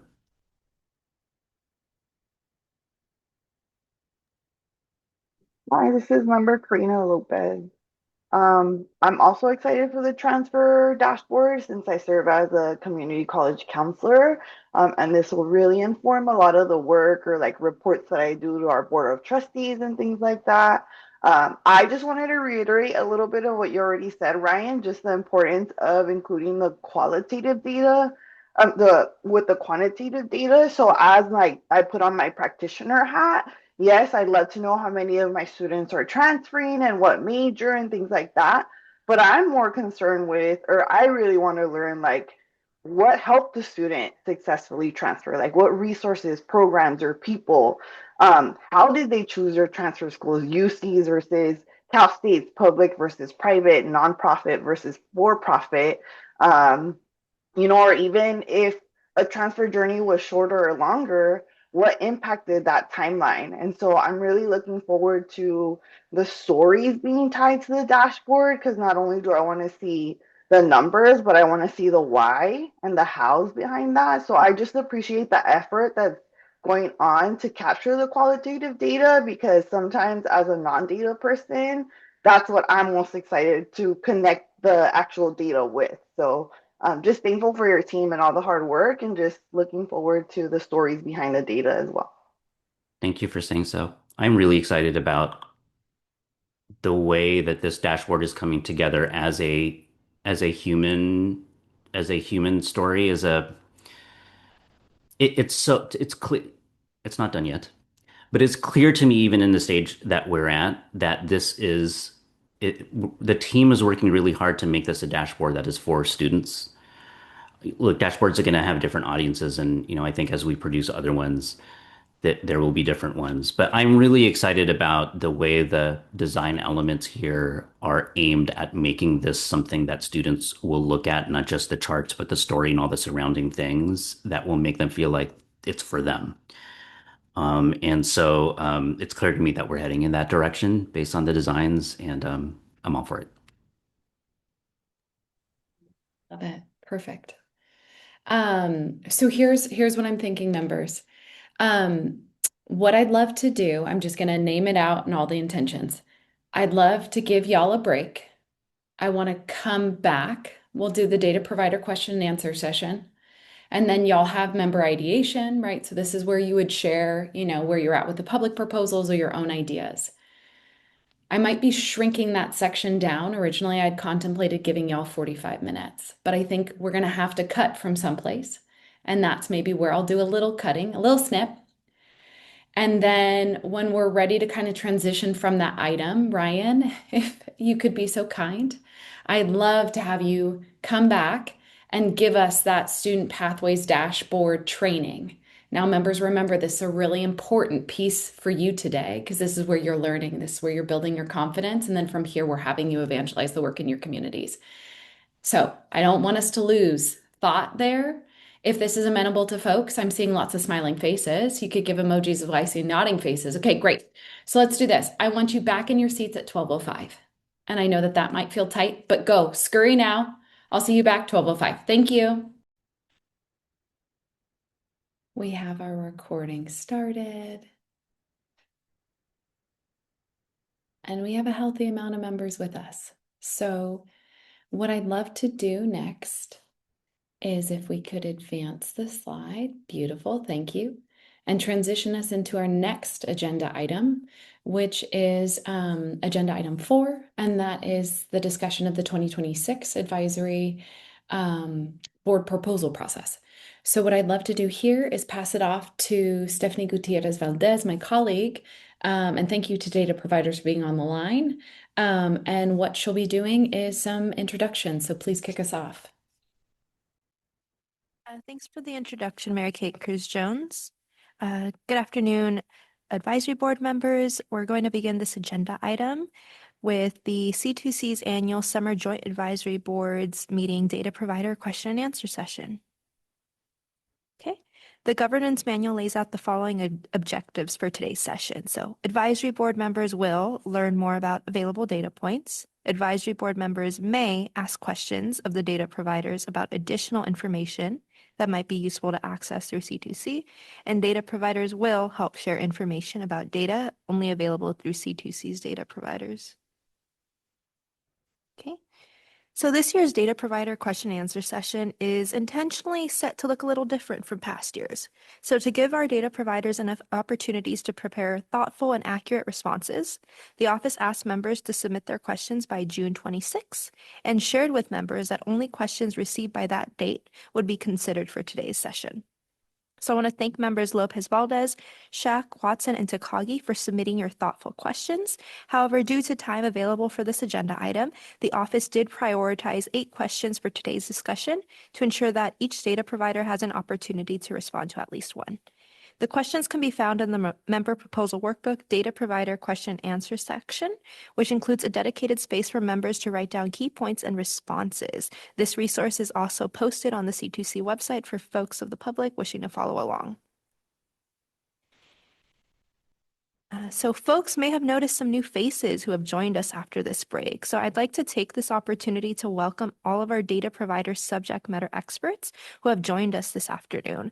So that members get a chance to see who is here, I'm going to ask our data provider partners to identify themselves when I call your name and organization. Okay, starting in alphabetical order by organization, Elizabeth Elias, Bureau for Private Post-Secondary Education. Do you want to give a hi? Hi, good afternoon. Yes, Elizabeth Elias with the Bureau for Private Post-Secondary Education. I am the Deputy Bureau Chief over enforcement there. Thank you. Agnieszka Rikiteska with California Health and Human Services. Good afternoon. It's a pleasure to be here. Thank you. Ryan Fuller from California Student Aid Commission. Hi, everyone. Ryan Fuller. I'm on the research and data team here at the Student Aid Commission. Matthew Case, California State University. Hi, good afternoon, everybody. Matthew Case from CSU Institutional Research. Okay. Adele Burns from Department of Industrial Relations, Division of Apprenticeship Standards. Hello, folks. Nice to be here. Yes, I'm the chief here at California's Division of Apprenticeship Standards. Thank you. Hillary Berwick from Department of Social Services. Hey, good afternoon. I'm here representing the Research Automation and Data Division for CDSS. Juan Barrios from Employment Development Department. Hello, Juan Barrios, Labor Market Information Division Chief. Noah Lightman from Scholarshare Investment Board. Hi everyone, Noah Lightman. I'm our Assistant Deputy Director at the Scholarshare Investment Board, and we work with Cradle-to-Career on our CalKids program, and happy to be here. And Chris Virgueli, University of California. Good afternoon. Chris Virgueli from Institutional Research and Academic Planning at the UC Office of the President. All right. Thanks to all of our data providers, some who have joined us in past sessions and some whose this is their first session. We're really excited to engaging in conversation today and learning from you today. So at this time, I'd like to ask Mary Kate Cruz-Jones to facilitate today's question and answer session. Thank you so much. Perfect. Thank you so much. We love it. We love to have you here with us. Naming at the top of this, we're hoping to get through this in 20 minutes, which feels like a big task in a small amount of time. So thank you all for your rapid responses, and we appreciate you being here. So the first slide, I actually think it would be helpful maybe because we might have folks that are visual as well as auditory. If we could have the slide deck up, we have the slides, the questions there. Perfect. So this first question, it's a round robin, and I'd love to hear from all of you. From there, what we'll do is we have more individualized questions. So we'll go through those after. But the first one is, you are currently providing data from your agency's data systems to C2C annually. Data systems often evolve over time. Has your agency identified additional data elements that could be provided to C2C in the future? If so, could you please provide a list? I added please there, of these data elements for each an estimate of when you might start providing these cradle to career. And another twist, what I'd love to do is actually have Ryan from our office, Ryan Estrellado, if you could kick us off, and then we're going to go through our data providers. Yes, happy to, and I promise that I won't interject on the rest of these, but on this one for sure, I wanted to share a little bit.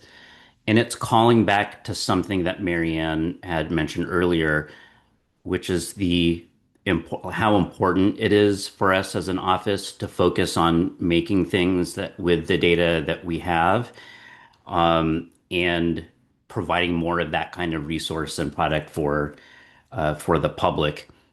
And that's about looking for the balance between creating things, making resources, cutting files with data that exists in the data warehouse, and then balancing that against ideating about bringing new data in. It's something that's been on our mind and a general direction that we're taking. With that, I have learned two lessons that I want to share that I think you have probably learned along with us through this now third or fourth year of the proposal process. And that is in general, first, that when we are working with data that currently exists in the data warehouse, that tends to be of the most feasible kinds of suggestions. And so I'm thinking back to there was a suggestion proposal by member Tarasova and Watson last year for LEA level exports. We're really excited about that one. It is totally feasible, and we're hoping that the governing board will look at that and consider prioritizing it for the next year. The next sort of feasible project after that, so less feasible, of course, possible, but less feasible, is adding data that exists out in other systems to the P20W data system. And then the next less feasible tends to be adding data that lives out in other agencies to the system, but that would require a new data partner. So that's more governance that we would have to take on. And then finally, what tends to be the most challenging from a feasibility standpoint is adding data that doesn't actually exist in any of our government systems. Those not currently collected. If you sort of categorize these projects into those buckets, that tends to be the one that when we look at it, we're like, gosh, that one is going to be really hard. Of course, none of these are impossible, but varying in difficulty. And so I just wanted to give that for some framing. And I know we're short on time, so I'm going to give it back to Mary Kate to then lead the rest. Perfect. Round robin, let us start. Ryan, I appreciate context in your response. Elizabeth, please. Yes, my answer is very short. The answer is no. We do not have any identified data for the future at this time. Appreciate it. Neshka? Similarly, while we're continuing to have conversations with California Cradle-to-Career to determine what data would be most useful in the future, at this time we have not identified any additional data elements that could be provided to C2C, but we'll continue explorations. Love it. Thank you. Ryan? I think we've reported, for all of our large programs, middle class scholarship and Cal Grant, and the smaller programs we administer. But if there's other programs in the future that come on board at CSAC, I imagine we'll report on those as well. Thank you. Matthew? The one that I'm aware of is reporting on student parents coming out of AB 2458. I don't know that that's been taken up by C2C yet, but it is on our radar in terms of collection and reporting. Thank you. Adele? So we do not have any additional data elements that we're collecting from programs or from individuals to offer. But the one thing I just wanted to insert into this conversation is that one thing that we are looking at is sort of how we're synthesizing and categorizing our data, and specifically looking at using the advanced CTE career cluster framework. And we're really following the lead of CDE in using this framework. So we'll come back to this topic to answer one of the later questions here. But essentially, one of the things that we've long struggled with in looking at the apprenticeship data is so we collect data and share it with you all about the NAICS code to categorize like the sector that somebody works in. But then we also have the ONET code for the occupation that somebody works in. And we've historically been using SIC codes to try to combine both occupation and sector, but that's been kind of messy and tricky, and a lot of people are moving away from using SIC codes. So one of the things that we've been doing is really looking at focusing on categorizing an apprenticeship, which fundamentally is a job. So I think it's useful to think about in this broader data work by its occupational focus. So not where somebody works, but what are they working on? So a plumber working in a school is categorized under construction career cluster, not under the education career cluster, just because they happen to work in a school. So anyways, we are really looking at organizing and synthesizing our data by career cluster and specifically using the advanced CTE career cluster framework. So that's something that we're doing in terms of digesting our data and how we share that like data dashboards publicly. So I just add that into this overall conversation. And again, we can come back to it in a later question. Fabulous. Thank you. Hillary?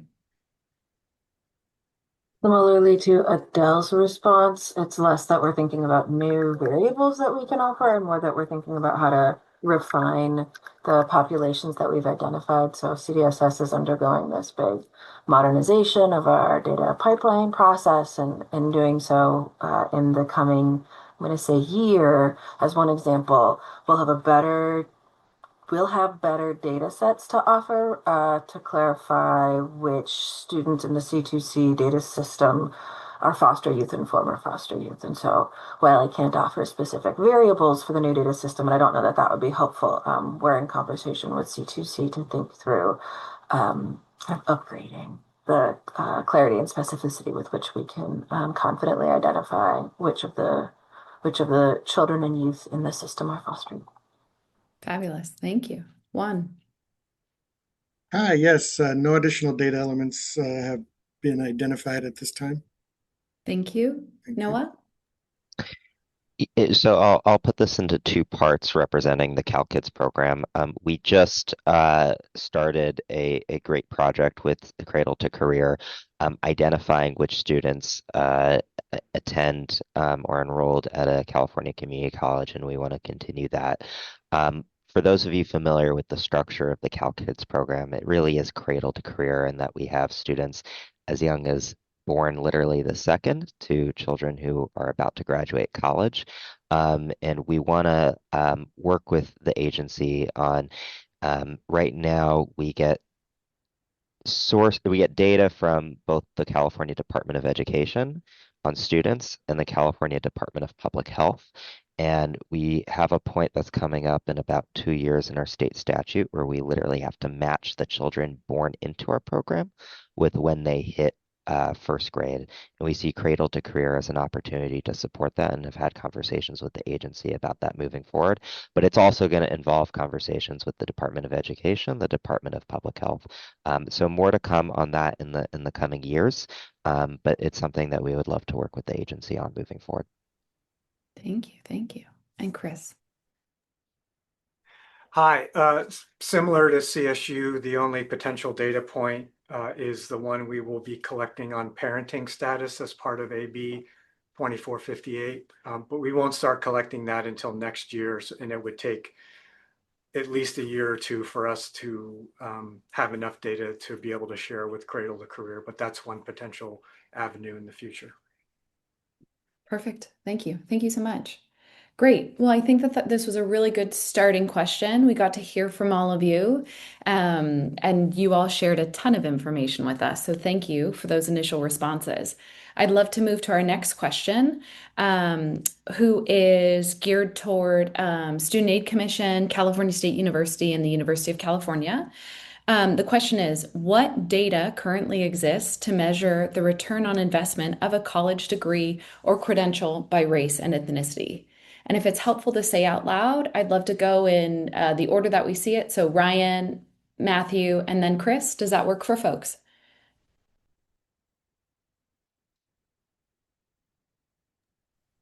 So I can start this one. Please.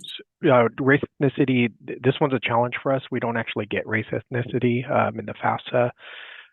We do a data match with CDE to get this data for our other reporting purposes, but we don't currently have any return on investment metric for this breakout. Thank you. Matthew K, CSU. The main way we are looking at this is through our data sharing with EDD and Tax Branch in matching our degree records to the quarterly base wage file, and we do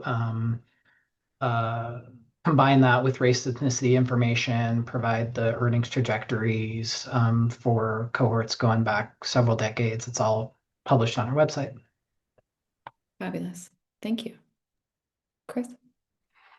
My understanding of ROI of a college degree data is that Cradle to Career is already in possession of all of the data we have and that we would use to do an analysis of ROI of a college degree, meaning how much earnings somebody has after they graduate as measured through EDD quarterly wage data, how much financial aid they received, and what the tuition charges are, which is public information that can be obtained publicly.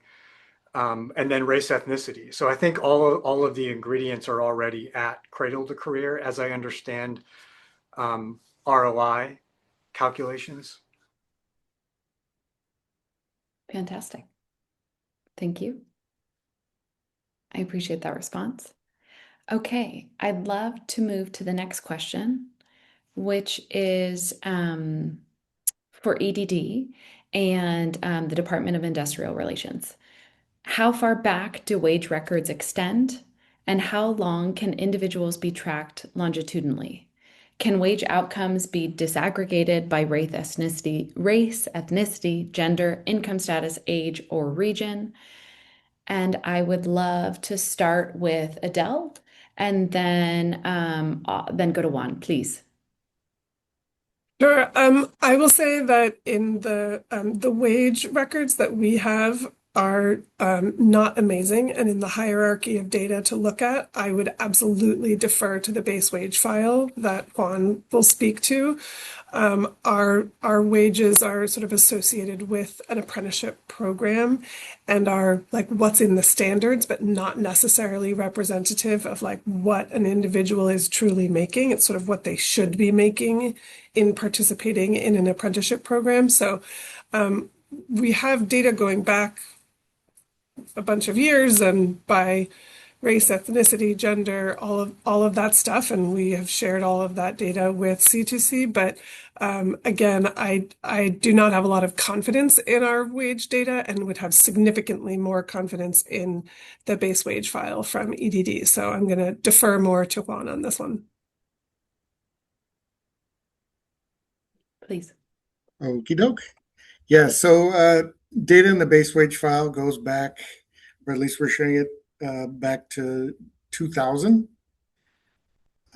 So plenty of data at that level. And then, as Adele was stating, matching that with data that C2C has on race, ethnicity, and gender, you can track people back on wages and wage outcomes. There's other data that EDD provides through the Pearl data, which is a participant individual record layout, which also provides participant race, ethnicity, gender, income status. And that data is provided from 2016 on. So that's what we have. Perfect. Thank you for that partnership there. Also, I heard that state acronym creep in, and I appreciate the unpack of what it means. So thank you, you too. I'd love to transition to the next question, which is for BPPE. So, I just did it for the Bureau of Post-Private Secondary Education. Thank you, Elizabeth. This one is coming to you. How does BPPE plan to aggregate and/or disaggregate data for out-of-state private, nonprofit, and public institutions that either acquire a California institution or establish a physical campus in California? If so, how will BPPE account for institutions that operate both online and in-person programs across multiple states? Will California student outcomes be reported separately from national income? Nice three-part question for you there. Thank you, Mary Kate. So the Bureau's statutory authority outlines the data points that the Bureau can collect and submit to Cradle-to-Career, and those data points are specific to approved institutions by the Bureau. And the out-of-state nonprofit public public institutions that acquire California institutions are not approved institutions. So therefore, there is no data that the Bureau has that we can aggregate or disaggregate. So I think in totality for this question is that the Bureau will not be able to provide any of this information because we don't collect this information. Thank you. Beautiful. Thank you. Thank you. Okay, let's move on to our next question. This is for California Student Aid Commission, California Health and Human Services, and the Department of Social Services. What additional data elements beyond Student Aid Index would be needed to accurately determine likely CalFresh eligibility given student-specific eligibility rules? So I'm thinking that we could go in the order of Neshka, followed by Ryan, and then we will wrap up with Hillary, please, and thank you. Actually, I am, as CDSS is the expert on all things CalFresh, I am going to defer to Hillary on this one. Love it. Thank you. So, yep, thank you, Ryan. So yeah, I would defer to Hillary on this one too. I would say with in addition to student aid index, we aren't as familiar with what it exactly would be, but I imagine it would be some income and household size variables. Hillary, please. Oh man, there's all this buildup, and I think my response is going to be disappointing. So CPL, the California Policy Lab, did an in-depth report on CalFresh Take-Up that I meant to send to Mary Kate in advance of this, and I apologize. So Mary Kate, I'm gonna dig this up and send it to you, and then you can send it to the board members if they haven't seen it before. They've got a really thorough description of their methodology. And they've done a bunch of work that we supported, using our data. They did a bunch of work trying to simulate eligibility. The good news is that, like, I think that they have gotten sort of quite close, or we have gotten quite close, and we are doing some work with DHCS, Healthcare, Department of Healthcare Services, to try to really hone in on um, folks who we can identify as perhaps eligible, but not having taken up CalFresh. Um, but we're able to be much more precise, unfortunately, with folks on Medi-Cal than we are with students. So Medi-Cal eligibility is monthly, just like CalFresh eligibility. The data that we have in terms of like Student Aid Commission or FAFSA data is annual, and so we can sometimes identify students that are eligible, and I think this is part of the work that we do, but I could be wrong. Kind of at an annual level, but we don't know month to month how eligibility changes, which is to say how availability of food for students changes. So that's one of the kind of major barriers. And then one of the other major barriers that we struggle with is, and forgive me, y'all may know this, but in CalFresh, the kind of unit of assistance, like the way that we assess, or the way that I guess CalFresh program assesses whether somebody is eligible is based on the group of people that they prepare their meals with about half the time or more than half the time. And it's really hard for us to get a sense of who that group of people is and what that unit of assistance is. So in other words, I think then this is the disappointing part. We don't have any more data elements than we have already been using to try to get more accurately or perfectly at who might be eligible and is not being kind of taken up. Again, I apologize for the disappointing news. It'd be great if we had like a one-to-one. But that CPL report, I think, does a really good job of laying out how close we can get. And again, I'm going to forward that to Mary Kate and ask Mary Kate to forward it on if that's all right. That's perfect. Your charge will come later. I'm just kidding. Thank you. Thank you so much. No, folks will love that. We really appreciate that. So I just want to name, we are concluding our 20-minute time period here, and Adele very thoughtfully planted a seed during her round robin. So I can't not ask the question. So there are three more questions in our deck, but we're not able to get to all of them. So I'm gonna pull an audible, and what we're gonna do is we're gonna go to the question, which is slide 84, which is there a common taxonomy for CTE dual enrollment programs in California? And I have two folks on the line that could help me with this answer, one being Department of Industrial Relations and the other being EDD. So Adele and Juan, no pressure. This is the final question. If you could lead us through it, thank you so much. Yeah, absolutely. As I mentioned before, at the lead of the California Department of Education, which is really moving in the direction, both in their data systems, but I also think in how they're developing model curriculum standards for career and technical education programs, are utilizing the advanced CTE National Career Cluster Framework. So clustering occupations by their functional focus area. So what I find very helpful about this framework, and especially when I think about you all potentially utilizing it in some data visualization, is that it narrows to 16 career clusters. And then within each of those 16 career clusters are some subclusters, which total 72 total subclusters. So we are adopting that framework in how we synthesize the apprenticeship data. And we're also working and collaborating with our fellow workforce partners. I'll let Juan speak to his piece of this to try to move in the direction of using this career cluster data organizing framework to really think about public dashboards. And I think it's very helpful when you're thinking about how are we preparing the workforce, which of course is done throughout our education system and then in our workforce system.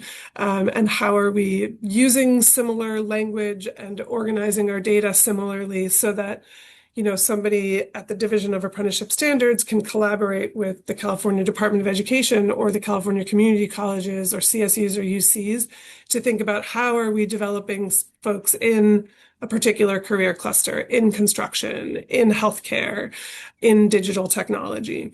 So that is a framework that I would strongly put forth for consideration as you think about digesting the workforce data that many of us are talking about here. So I just put that forth for consideration and I'll hand it to Juan. Thanks, Adele. Well, that was a great answer by Adele. On the EDD side, we are not aware of a single statewide taxonomy that is used consistently across systems.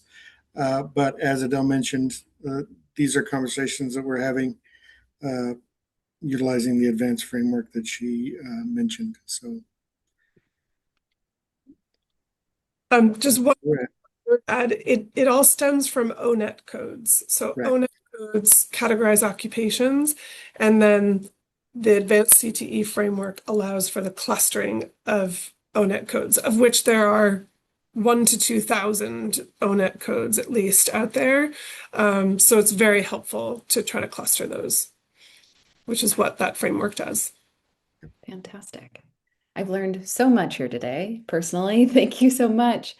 So, data providers, thank you for your time. Apologies, I couldn't get to all of the questions, but we got through the majority of them. So thank you for volunteering to be here. We appreciate you. Feel free to continue to be with us, but also feel free to continue on with your day. Thank you, and we'll see you next year. Thanks for having us, y'all. Appreciate you. Thank you. All right, members. So what I'd love to do with you now is we're going to transition. So that was just our annual data provider question and answer session. Again, thank you to the four folks that shot us questions. You really held up that session. What I'd love to do now is just kind of talk through, name some things. So we've started the 2026 Advisory Board public proposal process. That window closed on May 1st. And yay, super excited to share that we got 7 data and tools proposals, and then we got 2 community engagement proposals. So we've never gotten community engagement before. Let's just name that. So super excited to have some in the repository. Members, this should not be news to you. We have a one-stop resource for y'all. That's a website, a part of the website that we built out. So feel free to take a look at, use this QR code to navigate to that website. There you'll find more in-depth information about the process, past proposals, the public proposals. It's a one-stop shop resource for all of you. Okay, brilliant. So snip it now if you want it, because it's going, the train's moving. Brilliant, fabulous. So the pre-meeting activities, thank you so much, Stephanie Gutierrez Valdez from my team for creating this wonderful resource for you all.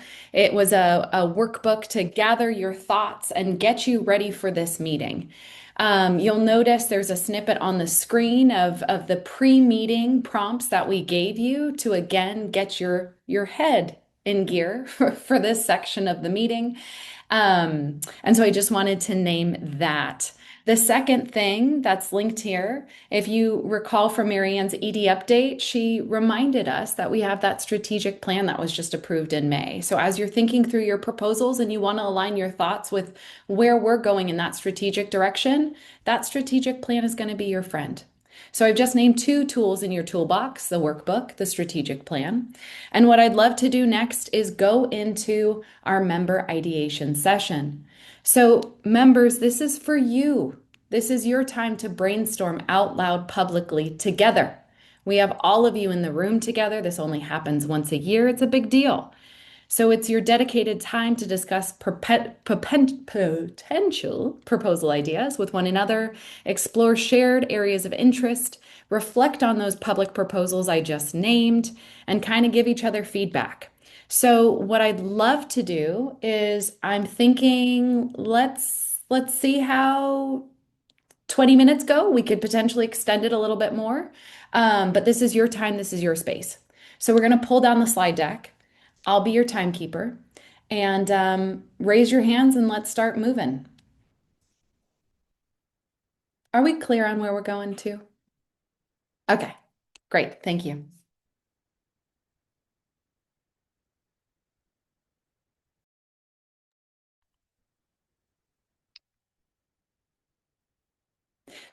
Okay, great. We have Member Takagi leading the charge, modeling for Yes. us. Please take it.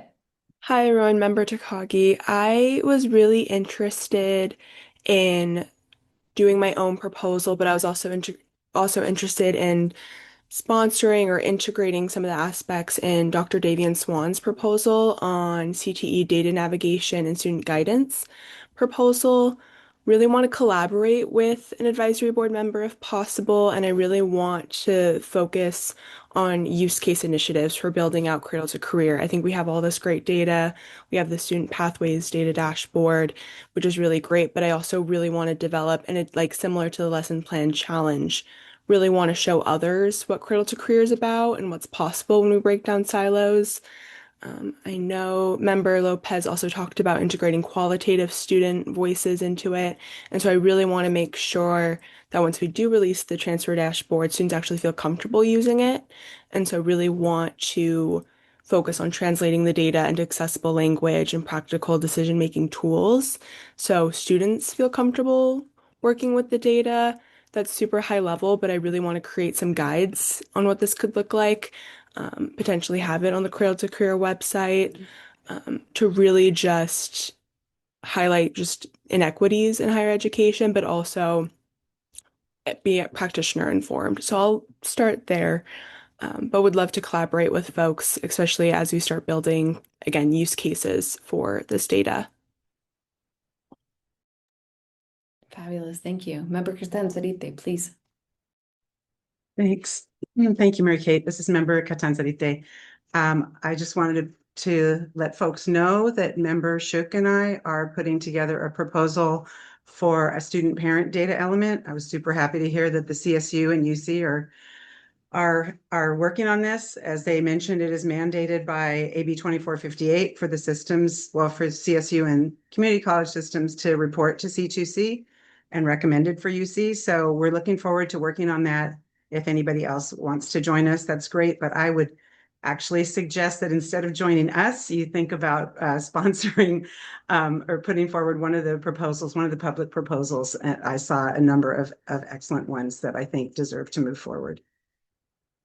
And just flagging that we're only allowed to put forward one, even if we co-sponsor, each of us is only allowed to put forward one. So thanks. Love that you're naming the process. Thank you. Other folks.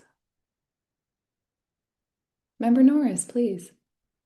Hi, I just wanted to make an observation in reading the public proposals, which was great that there were 7 of them.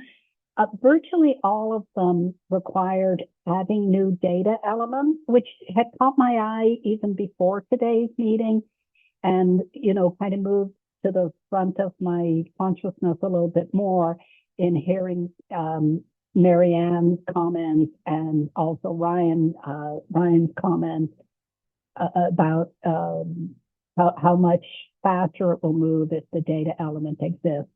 I did notice, particularly in one of them, that there was some of the information had been verified in 2024. I think it was the non-credit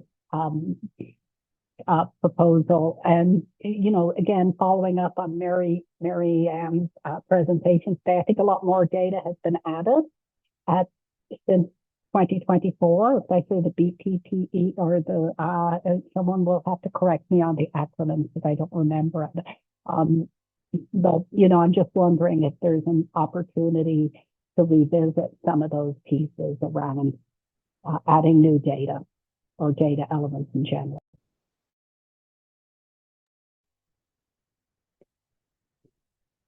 Heard. Well, I'll keep sorry to just keep it going. I'll keep going down the line. I see we'll do member Gottlieb, Fong, Shack, Watson, ooh, and Miyan, please. I'll be quick. Specifically for anyone in the Data and Tools Advisory Board that might be interested in collaborating, I recently changed roles and I'm now really looking at the expanded learning community and expanded learning, which is a $65 million, at least $65 million per year in the governor's budget, about $150 million allocated from the federal government each year isn't represented at all in the data system. And this is, of course, something that works with before school, after school, summer programming, and really kind of broad scale youth enrichment on the K-12 side into transition age youth. So if anyone is interested in possibly looking at data points that we can add to the system around the impact of those really pretty massive expenditures, please let me know. Love to work with you.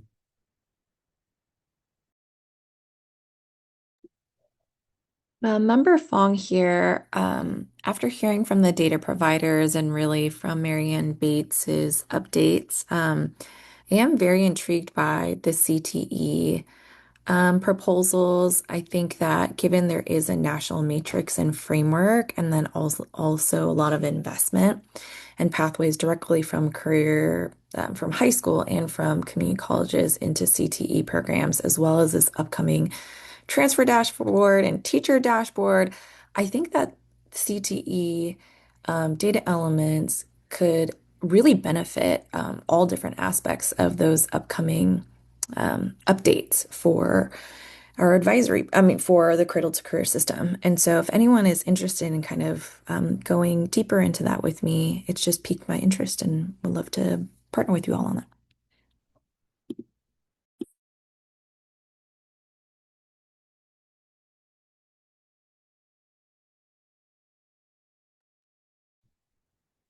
I think I'm next. This is member Shack.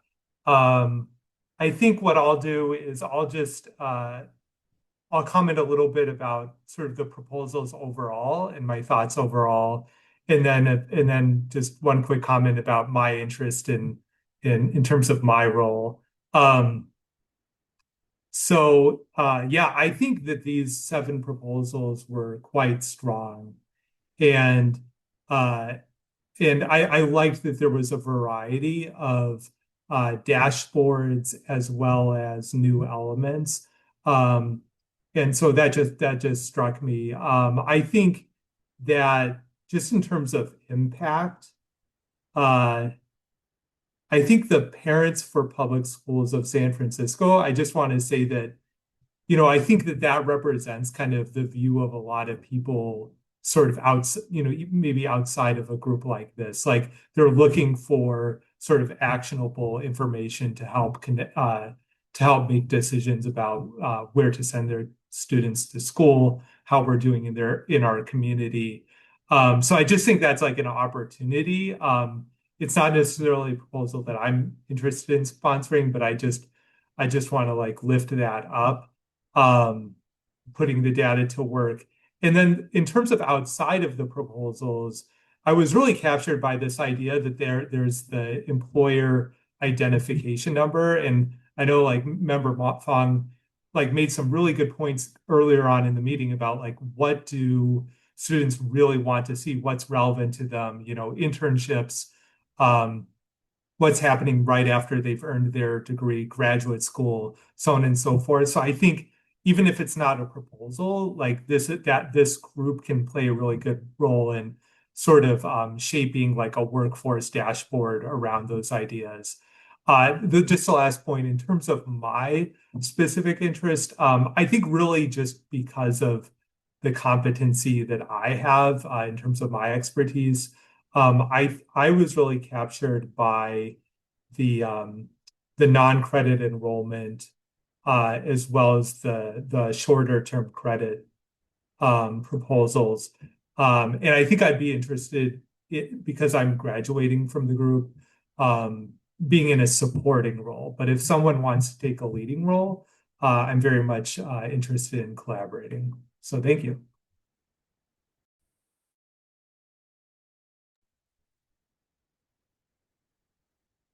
Member Watson here. The proposal is really interesting. I mean, what a variation, wide variety from AI on one end of the spectrum. I don't know that there was a proposal that we've seen previously that has an AI component to it. So that's intriguing. Um, Consistent with a proposal from last year and just general interests. I like the concepts around the CTE pathways. And so, Member Takagi and Member Fong, I may follow up with you both and just chat about those more.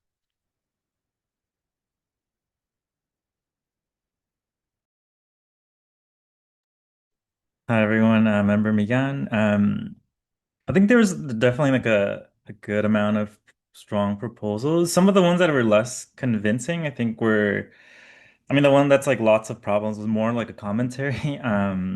And the AI one was interesting, but it also just it seemed to conflict with like open science standards. I tried looking it up, like the tool itself, I just couldn't really find much information. So it got me thinking a little bit more around like how do we I'm thinking about like a proposal around how to encourage the public to build stronger proposals.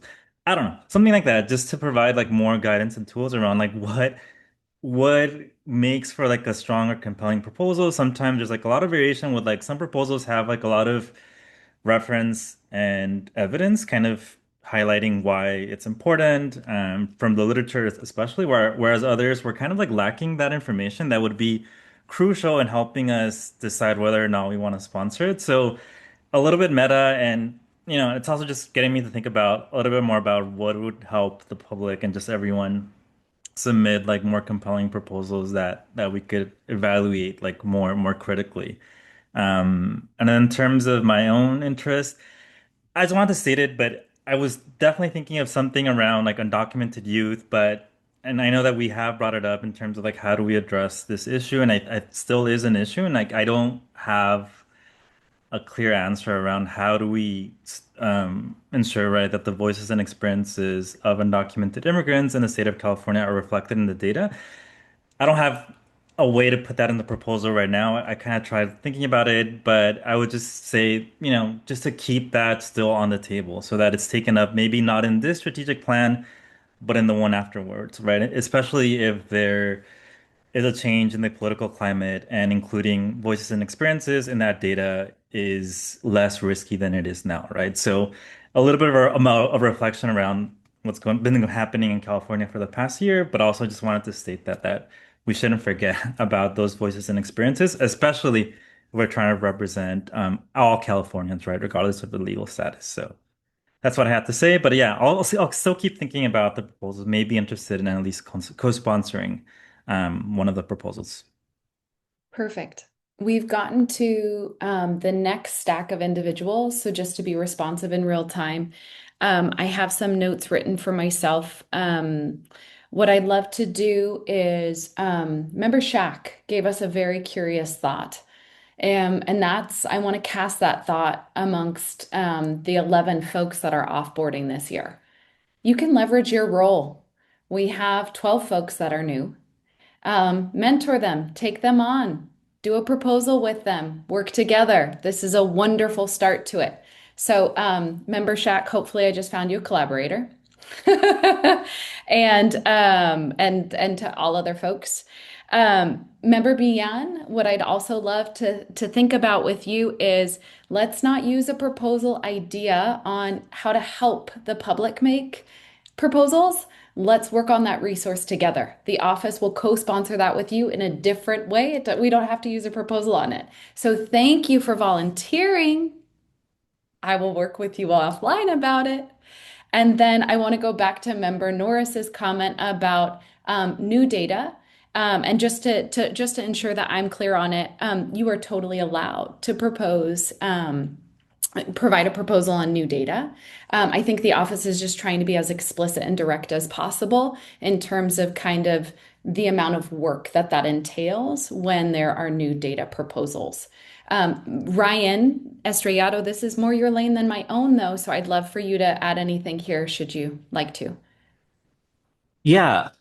Um, yeah, I think it's a good thing to clarify because when I talked earlier about what we've learned about feasibility on projects for data that exists in the data warehouse versus ones that don't, and then also ones that not only don't exist in the data warehouse, but also don't exist anywhere in anybody else's data warehouse.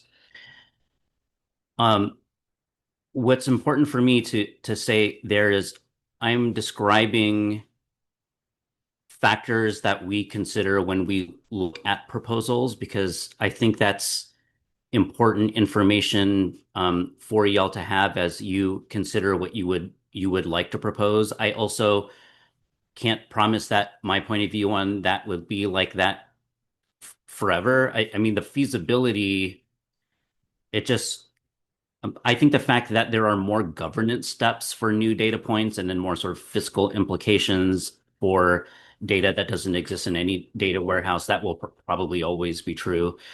But our current focus as an office on building more with what we have that's a strategic area of focus for us right now that I just thought would be is really important for you to know so you have full context as you think about it. The last thing I'll say about this is um, there is still value in, if you want to, submitting proposals for data to be added to the system, because the proposal itself lands in an archive that lives forever on the website. And where I've always advocated for the value of that is that it becomes a way to be able to read the public interest in what kinds of data would be useful, so that when it becomes more feasible or becomes a higher priority for the governing board to look at particular data points, we now have this group of varied individuals who have said, hey, this is something that I had been interested in, whoever the proposer was like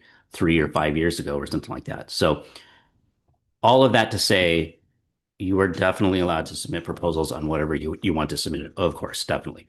And also, I hope it helps to know just sort of where our thinking is, and what about making stuff with what we have, and then where the general patterns of feasibility tend to be with those different kinds of proposals. So I hope that helps. Yes, thank you. Okay, so naming that we're kind of rounding our 20-minute mark, but we have lots of engagement here in front of us. So what I'd love to do, this is my thought, I'd love to go Unda, Yi, Johnson, Tarasova, Kana, and wrap up this section of it if that works for folks. So just go in your order. I'll just thank you.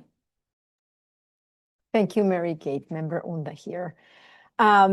So I want to join member Jan and Mary Kate on the idea of creating some sort of resource for the public of California to put together proposals. I was approached by a member of the public to support a proposal. So this person sent me an email and say, hey, would you be willing to support this one? And this is the community college certificate requirement about the length of the certificate. And then before I said yes, I went into the proposal to read it. And it was very cryptic. I'm a director of research and planning, and still it was kind of a little cryptic for me, the way in which was being written. And I think that it's just because this person was writing from a very specialized point of view, a very technical point of view. And so if you really want this proposal to be advocated for, you have to sell it well. And he was not really doing a very good job at that. So, or at least from my point of view. So what I did before I said yes is like, I kind of started reconstructing the thing, thinking, if I need to, present this proposal, well, I'm going to need to understand it well, and so on and so forth. So, and we went back and forth, and that's happened. But I think that's a good experience, just on the same note that Danielle was talking about, that there is some possibilities there to provide a little bit more of resources or guidance about how to put together a proposal. What is it that you need to say in the proposal? I think it's very important that they're very explicit about the questions that we're asking. How does it align to the mission? And like in kindergarten, when you're taught to do complete sentence. This thing aligns with the mission of C2C because blah, blah. That doesn't happen much in the proposal. So I'm there with you, Member Millan. I'm happy to join that group. I know it's separate from this process. And just to say that if anybody wants to join me on supporting and advocating for the community college certificate requirement, this one is going back to what Ryan was saying. This one is good because there's a couple of things. One, the data already exists. California Community Colleges already records the certificate length category, so it would be kind of easy to add. There is these blind spot C2C. I'm just reading from my notes. Collects the certificate completion, does not collect yet the length of those certificates. So that's a good data point to add. It would help higher education institutions to answer questions like which certificates to offer, how to estimate the value in the workplace, and so on and so forth. And the last point that I want to make about this proposal is because of the expansion of Pell Grant eligibility to short workforce programs, these data point would be really, really valuable to make sure that we're describing well those certificates, and we can get that eligibility clearer data to understand well that eligibility and describe well that eligibility. And that's it. Great. Yeah, just following up on Member Unda, I agree. I have a little bit, I guess, like in outside my role here, I do a lot of research in higher ed, so there is some data familiarity specifically with the higher education proposals. And so I was actually just going to put out there that I'm open to working with Member Shack and maybe Member Unda on the um, community college certificate requirements on length or even the non-credit enrollment workforce preparation. I think as we had talked about earlier as a group, California kind of serves as a state for really having strong rules on data governance, and it kind of leads for other states to look towards us for that. And I think right now there is quite a big national conversation on short-term Pell equity for those workforce programs and college completion. So I know that Member Takagi also mentioned a good point about how these certificate requirements could be impacted by like community college students going to more than one community college, sister schools, and sometimes that's because like certain courses for certificates are only offered at one school, so they might have to be enrolled in different community colleges over different times. So I'll probably reach out to Member Shack or Member Unda in the next couple days to talk about that, but looking forward to this exciting time. Member Johnson. Sorry, I thought I just froze. I'm still here though. Member Johnson, I just switching back over to the community engagement side. It is really exciting that we got two community proposals. It looks like Member Takagi is willing to work with someone on one. I encourage anyone on the Community Engagement Advisory Board that if you don't have an idea for a proposal, like please look at the other one, especially because these are the first two public proposals. I think it would be really good to support that. And again, continue to encourage that pipeline. Especially as we have new tools coming out. So hopefully we'll get more and more interest in suggesting how we work better with the community or bring C2C to the community. So if you don't have any ideas, please check that one out. Something I'm currently thinking about is a proposal related to students specifically and feedback loops, especially now that we have more and more tools coming out. So if that's something you're interested in, right now I sort of just have some like vague ideas of what I want to pursue, but I'm happy to collab with someone or just go on my own again. But that's sort of what I'm thinking. Data and Tools Advisory Board member Tara Silva.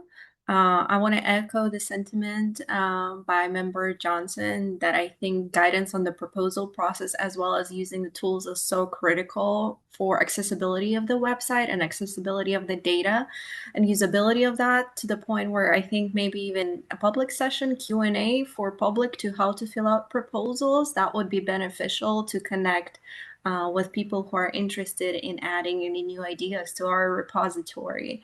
A second note that I want to add is that I'm really excited that more proposals for CTE, and it's a big conversation around the state. So I'm very excited to hear that there's public proposals on that topic. But at the same time, I wanted to bring to the office attention that, for example, if some board members want to pursue or continue pursuing, in my case, this CTE topic, based on the public proposal. We do have a current proposal right now in front of the governing board that's going to be looked at on 12th and voted on. And if we put in all the work on working on the new public proposal in regarding to the same topic, the same kind of tool, I'm just wondering about the timelines because our deadline would be on the 14th. So that gives us only 2 days to make any adjustments or even reconsider the whole purpose of the proposal. So that's my two notes on just the topic of the proposals. My interests personally, of course, lie with CT pathways. That's very still interesting for me. So I would love to partner up again on that topic, as well as the CalFresh data element. I would be really interested in seeing how we could expand access and expand the data on that topic. And last but not least, the guides and user cases. I think Member Takagi mentioned that. Maybe even creating a feedback button for all the feedback. I'm all about user experience, so I would love to partner up on that as well. Thank you. This is Member Khanna, and I read through the proposals again with the lens of their strategic plan, keeping in mind about the new variables, but also additionally as to keeping in mind the community and the students and what would really benefit them the most. And with that in mind, I did find the investing in the non-credit enrollment and workforce preparation proposal as being strong and attending to a population that needed that kind of motivation to get back to the system. At a personal level, I will always remain my San Franciscan and always want to help the San Francisco community. So definitely the Parents for Public Schools, I will be with you. But again, for the entire program, I did find interest. And then to the last two speakers, both Johnson and Terasova, I love feedback loops as well. So happy to join with you. Thank you. Thank you, Mary. Perfect. Thank you so much. I appreciate this. I appreciate those comments. I've written notes for myself and hoping to respond back quickly to you all. Yes, thank you, Member Johnson. I had your name written, but I couldn't remember what my comment was. So sorry sorry for the brief brain fart on my end. Naming something. Um, if there is interest from several folks, y'all have expressed this here. But if the office receives your intent, like let's say you send us an email, which ideally you do to communicate, hey, I have explicit intent in XYZ proposal, if that should be a public proposal, then we can share, that this one is being sponsored. Because I think what was at the core of Member Johnson's comment was sharing the love, right? And ensuring that we can all be able to sponsor something. So the more you can communicate, the more we can communicate. So I just want to uplift that thought there. What I'd also love to say is thank you, Member Tarasova. You gave me a good reminder of resources that we have that we could re-leverage.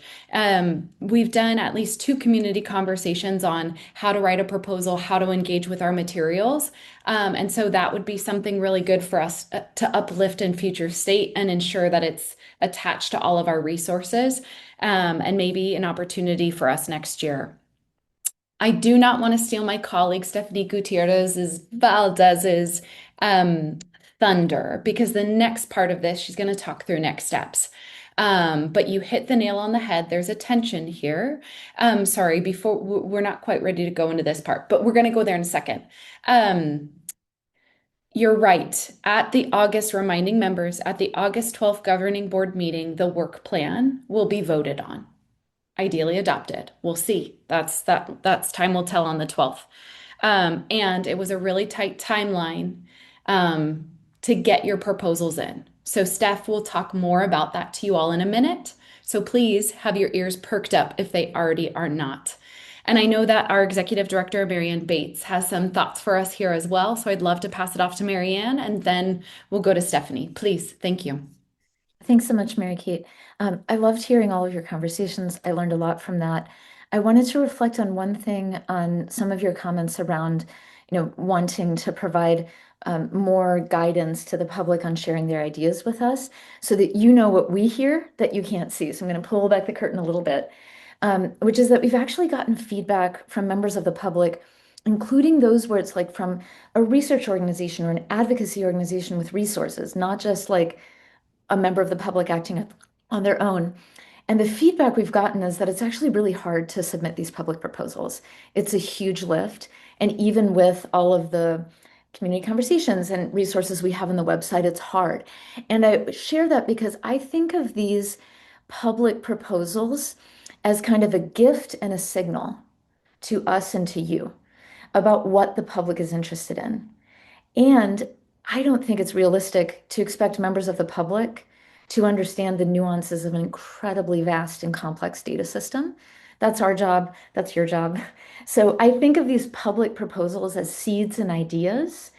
And I want to be careful. We care so much about user-centered design that in our hopes to have really well-crafted public proposals, we don't make it so hard and complicated that is just too hard for members of the public to submit their ideas to you. So I just share that because you haven't heard this, but we have as an office that we've already gotten feedback that it's hard for people to sort through the whole process and understand all the nuances.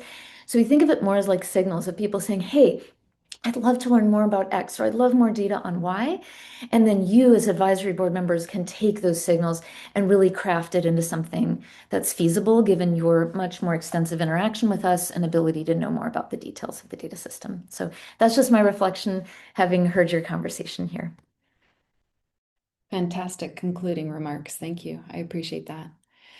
Belicia Smith, please, if you could get that slide deck back up, that would be brilliant. And then I'd love to pass it over to Stephanie Gutierrez Valdez to lead us through these next steps. Great. Thank you, Mary Kate Cruz-Jones. If we can go on to the next slide, please. Well, happy to share. And oddly enough, when member Tarasoba mentioned like, hey, like the 14th is not enough time with the governing board meeting, we've been listening and we've heard you. Like we understand that, hey, maybe there's not enough time, and especially uplifting the importance of a strong proposal being connected to the work plan. We've actually pushed the deadline for member proposal submissions to Wednesday, August 19th, exactly 1 week after the governing board approves that annual work plan. So members will have an opportunity to kind of reflect and align their proposals with what's being approved and talked about.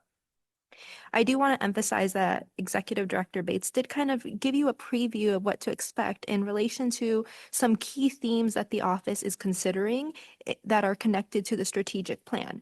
So if members do want to start kind of engaging and reflecting before the draft annual plan is posted on our website prior to the governing board meeting, please take a look at that resource. In terms of the menu of options that members have, I love hearing that members are interested in perhaps submitting their own unique proposals or co-sponsoring a proposal. So we can see on the slide, there's quite a menu of options. And thank you, member Catanzarite, for uplifting requirements that only one member can be listed on one proposal form. So I want folks to kind of be acknowledged of that and more to come. So I did take quite a few notes from this conversation. So please expect to receive some follow-up confirmation and email in terms of next steps. In terms of where to download the proposal form, you can find that on the C2C website. And I do want to emphasize here that late proposal forms are not accepted. Next slide, please. Thank you.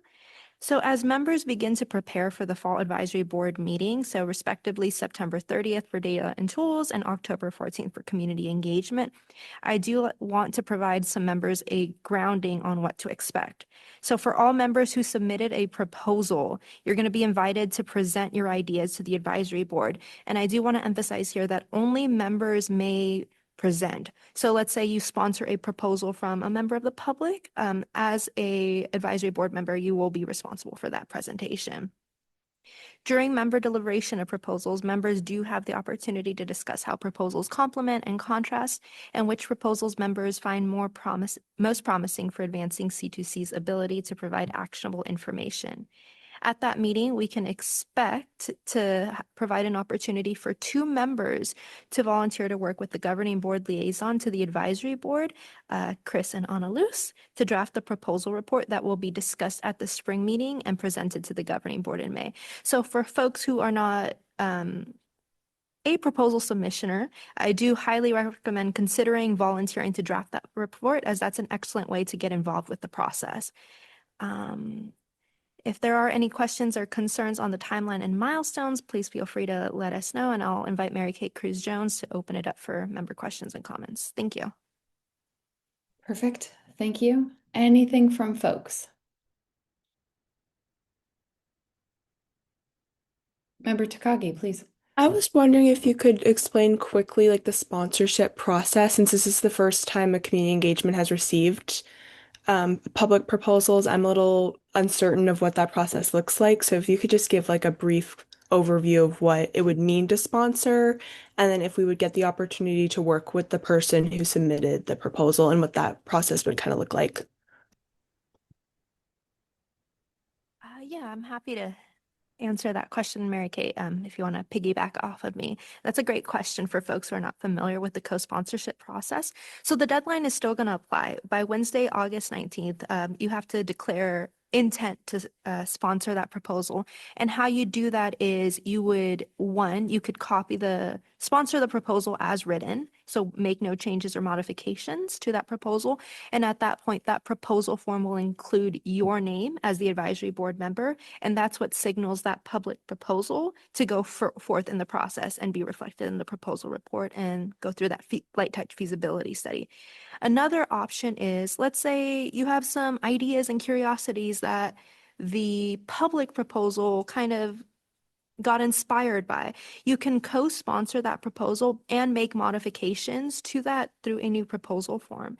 So I do want folks to kind of think through like, hey, I like this idea as a starting point, but let me expand on this key idea. In terms of if you do have curiosities or questions on the public proposal submissioner, I do encourage you to reach out to us, and we can get you connected with that public proposal submissioner. I believe I answered your question, Alexis. Let me know if there's anything else I can address. I see thumbs. I love it. Up. Okay. Anyone else in the room? Scanning and seeing nothing, which is fantastic. Hopefully that means that we have effectively presented all of this. Should any questions come up after this point, no problem. You know that we're here for you. So what I'd love to do now is go back to the agenda item that we had to cut short or didn't get to earlier in the day. So I'm inviting Ryan Estrellado to present this to us. What we're going to do is you all are going to get hands-on learning training on the Student Pathways dashboard. And I do not want to steal his thunder, and I'm afraid I will. So I'm going to let him take it over from here. Thanks, Mary Kay. Yeah, I'm excited about this. I wouldn't think about this as training so much as getting to try something together, which we very rarely get to do. Like we don't, we talk about the tools a lot, and y'all advise us on what is useful for our audience to have in the tools, but then we don't really have a whole lot of time for us to play with the tools and the resources together. And so we thought it would be fun to do that as a way to just walk through what you can expect to, or what you will see in the student pathway in this new version of the student pathway dashboard. So we'll go through it together. And then at the end, I'm previewing that I have a very important request and call to action for you. But I'll save that for the end. Just be ready for it. For this activity together, you're going to need your phone. So I'll give you a couple of seconds. Oh, mine's invisible. But let's see. I think this is the way the influencers do it. Okay, yeah, just like that. So I'll give you a couple of seconds for you to get that. And then the other thing that you'll need is the code to scan. So give me a thumbs up if you see the code to scan. It's on the screen right now on the slide. Perfect. Okay. So first step is let's scan that code and go to the website on your phone, and I'm going to do the same. Okay. And if that worked for you, you should now be on the website of the Student Pathway dashboard. And I'd like for you to just start from the top and take a few seconds to scroll all the way through, stopping for like a half second at each chart.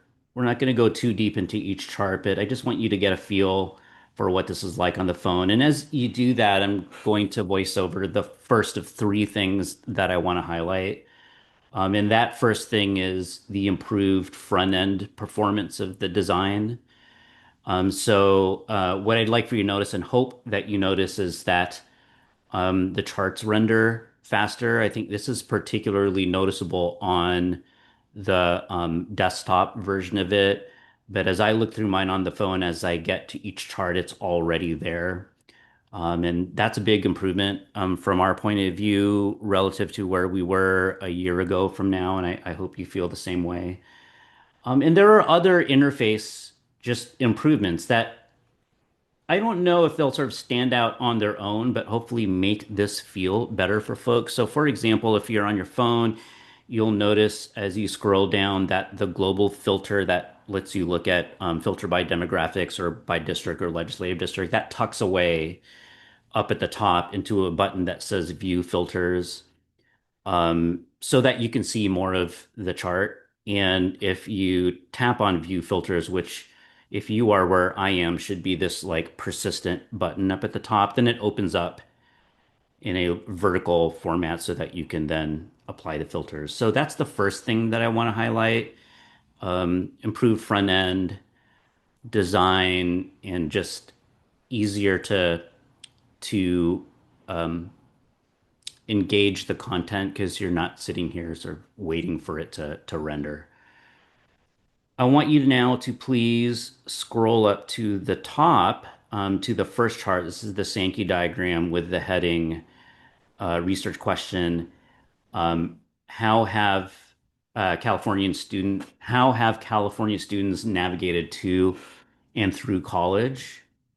And this brings me to the second thing that I want to highlight here is that the Sankey diagram and then also the Parliament one, which is about majors or sorry, degrees earned, they both now render on the phone. They all render on the phone, but these two in the last version didn't. We weren't able to get it over the line in time for the first launch, which we were disappointed by. But all that meant is that we knew we had to prioritize it for this one. And then related to things working well on the phone is these. So those two now render, but for all of the charts, they render in this mobile format natively with this new front end design. And that's important because more of the interactions work on the phone now. So, you can tap on particular parts of the chart and you get the rollovers in the same way that you would on the desktop. And that's true even of the ones that used to render mobile now. And so that's something that's really important. I want to pause here too to say that and to give big thanks to both Member Nguyen and also Member Johnson because um, I want to thank y'all for advocating for this not only early, like really, really early before we had launched, but then continually. and helping us understand how important it was for us to create an experience like this, because that's the reality of using websites and charts and data products now, is that very often, maybe even most of the time, folks are on their phone and not on a laptop. And I think it's a really great example too of I'm constantly, with every passing year, having a better and better sense of what the relationship is like between the office and the advisory board, and where it shows up in the things that we make. Sometimes it's in really obvious and public ways, and other times it's evident in smaller details like the one that we're, talking about here. But it's still important to be able to say it out loud, because I think it helps us understand what we can continue doing together. And I think that that's really important to say. I got one more for you. That's two of three. And I want you for this one to scroll down to the bottom, last chart, which is about wages earned after earning a degree. And for this one, I'm going to count backwards from three. And when I get to one, I would like for you to by a show of fingers, say how many years now we've got on this chart. All right. So think about it for a second. It's pretty obvious. I know that you know it, but let's just do it just so that we can do this together. 3, 2, 1, go. 5. 5 years. So this is really great. This is the third and final highlight I wanted to bring here, is with this update, we now have another year of data. So up all the way up at the top is the Sankey diagram that follows the story of students from the 1415, graduated 1415 high school in California, follows their journey over 8 years, now follows it over 9. And then for the rest of the charts, when you go to the drop-down menu, now has an additional year. And that will keep on every year we get data. We will add that on, and the student pathway dashboard will grow eventually to grow kind of on the other end down to the sort of elementary side of things too. That is also in the future when the data is there. And I'll say that we want to update these faster than we did this year, and so we're working on the preparation of that. We're still early, but we hope to move faster and working on the preparation of the data for the next update as we speak.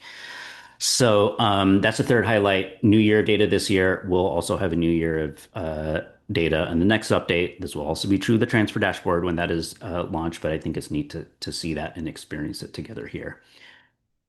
Those are my three highlights. There are others also, but I just don't have time to cover it all here. But I'll just at a high level, I'll say there are changes to the design and the color palette, not only to make it more just coherent aesthetically, but importantly, because we needed to make this an even better experience for folks who use technology like screen readers, for example, having higher contrast in the drop-down menus. You can sort of see there's alternating gray and white rows now, and there's a lot of details like that that are small in their implementation, but really big in the experience for so much of our audience. And I encourage you to explore those and discover them as well. And so thank you for doing this with me. I hope we get to do more stuff like this together. I think it's fun.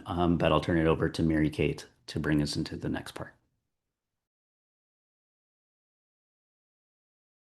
Brilliant. I believe that what we have scheduled for this time is asking y'all for your questions. So do you have any? We have Ryan with us. Okay, Member Schmidt Temple, please, if you'd like to lead us off. Yeah, thanks, Ryan, for you and your team doing this and making this more accessible. It's amazing. One of the questions I have is not necessarily on the mobile side, but it's actually on the data side. And it's kind of related to you talked about like adding a year of data to the 14-15 cohort. And I guess I'm also wondering about the challenges of like adding additional cohorts to that data. And maybe it's something that we've talked about in the past, but just curious. It is my year's data, so that's like fun to play with. But I'm sure that there's like additional years that we would also love to see as well. Yeah, that's a great question. I'll bring it back to the team, but I think one thing that I can say here is so there's 6 charts. The cohort model uh, of of organization really only applies to the Sankey one, so the one up at the top because it just follows the one, and then the rest of them are snapshots of different years, academic years, and then I think award years is the case for like the parliament. Um, So I'll bring it back to the team to see. I do have questions about what it would look like to tell the story through the Sankey in multiple years. I think that's worth exploring. So maybe we can get your help just talking through what that could look like. But I'm happy to take that back to the team.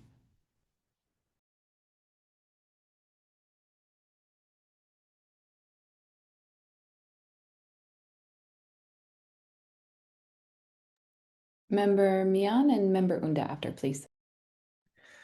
Thanks so much, Ryan. The only thing I noticed was that like the instructions, I do really like that there's that explanation about like resources in Spanish, but the instructions on the mobile are more so for like the desktop version.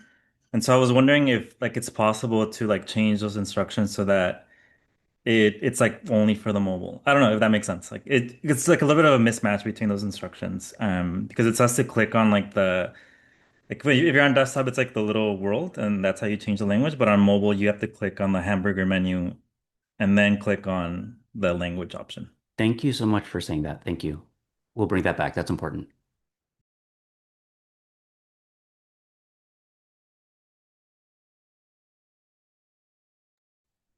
Yes, Member Unda here.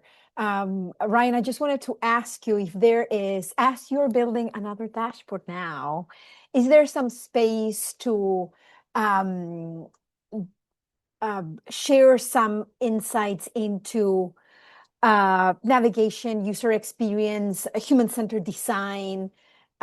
Just coming from, this is what I do every day, all day, I work with dashboards. So I was just wondering if there's some space to do that, and maybe this is kind of related to my exit ticket that I already put together and thought about it, about checking those analytics, looking at maybe a framework that you can use to kind of check and test and see how things are going. There's so much really good information outside there about how to put together dashboards focused on our users and the different users that we have and so on and so forth. So I just want to ask a question if there's some space for that. Absolutely. Yeah. Thank Yeah. I mean, I think transparency in in the way our process works and how we make the decisions that we do, that's a really important thing for us, as is acknowledging that we do the best that we can in our decisions, and that will inevitably mean that there are going to be blind spots. I think that is just constantly a thing that we know is going to show up. And so anything that we can have in the way of conversations that helps us get around that, we welcome. So that's the short answer. Yes. Longer version. Yes, please. Thank you. Lovely. Member Johnson, no questions. Just want to express like a lot of gratitude for you, Ryan, your team, but also sort of the C2C team at like more broadly, like even just looking at the phone app. There's so many things, or like the phone version. There's so many things in there that are like pieces of feedback we've given you guys over just the last year, that you have like moved to put in action super quickly. And of course, like because it's quick, that also means that there's always things to like continue to improve upon. But I just appreciate so much the C2C team for your like willingness to always be ready to take that feedback, to try and take that feedback and run immediately. I think that's just such a special thing about this, you know, this agency in general, right? I like think oftentimes folks talk about how slow sometimes things can be. And I think, C2C really puts into effort, like if we can do it, we will do it, and we'll try to do it to the best of our ability. So just wanted to say like super proud and super grateful for all the work you all do and how willing you are to hear feedback, receive it, and do your best to act on that immediately. It's a really C2C thing, the way I think of it, to get stuck in what I think of as the infinite thank you loop, where like I thank you and then you thank us and then we thank you back, but like thank you because they're like it's really hard. I I worry sometimes that we can't highlight all of the little things that sort of go in there to because it's important for us to know where that you know where that came from, the audience knows where that came from, and that the audience doesn't make the mistake of thinking that we've made perfect decisions the first time around because it's not the way it works. And like it's really is that you have told us, the audience have told us, and I think the more that we can convey and be in alignment with that being the way that we can get to making really great stuff together, the better. So you're welcome, but also thank you again. Lovely. And Member Maestas, would you love to close us out? Oh, definitely.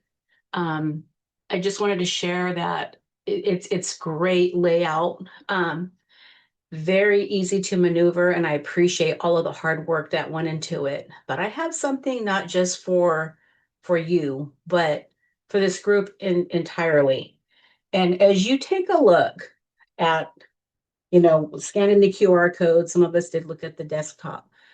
And I just challenge this group. Take a look at the Native American, American Indian demographics on this, and it's no fault of any of your work. It's not. It is a problem with the system and how we record Indigenous and Native American students with the state and with at the federal level.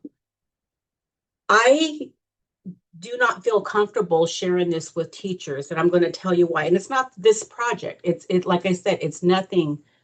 The information is great for every other race and ethnicity except Native Americans. When I took a look at this 2 weeks ago, I'm like, this isn't useful to any of my Native American students, teachers, advocates at all.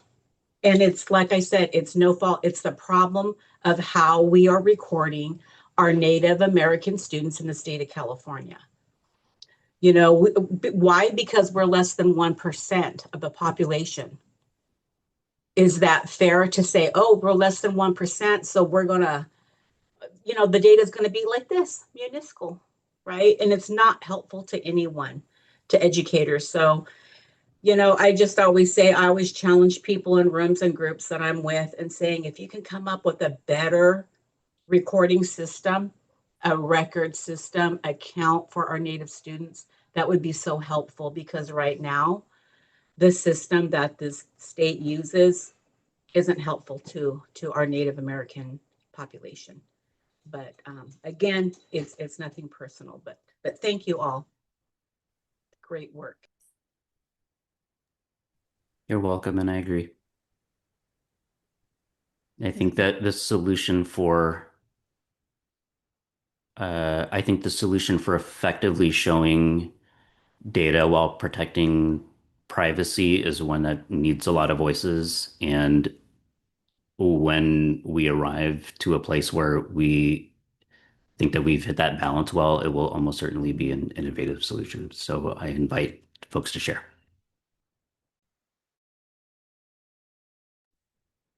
Member Carson.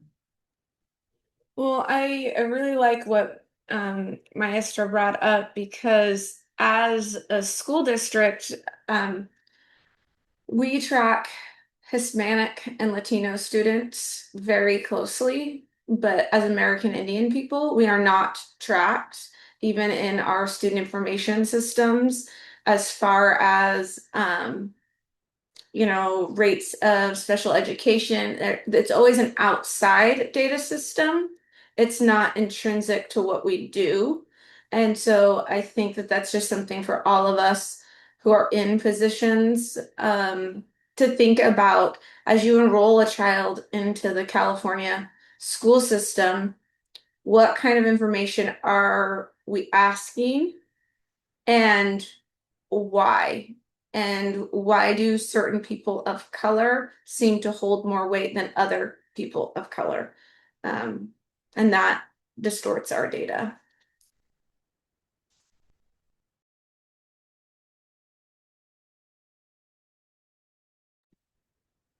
Thank you. Thank you for sharing. Any other comments from folks? I want to support what the last two members have said. I think there's a huge challenge with underserved populations, historically impacted populations, as well as other minority populations. We've struggled with student parents and how do we show them. Almost the last 8 years have struggled with Native Americans and all our American Indians and Pacific Islanders because you are always feeling that under 10, under 10, under 10, and I can't show them because I have to be very, very careful about their privacy. But there has to be a way. I think that Cradle-to-Career has done a great job at incorporating the qualitative piece where you can see some of that. But how is it not going to there be a way to talk about these students, about these communities, which are the ones that need it the most, really, without us, neglecting them, in service of the privacy piece? There has to be a way, but I think that for us working in research and in evidence, we've failed to come up with a good answer to that. I think that the only thing that I could say to Danielle and Juliet is that at least me and my team, we're aware of it, how much we can do about it right now. But I think that being aware is already a good step, but it's not enough.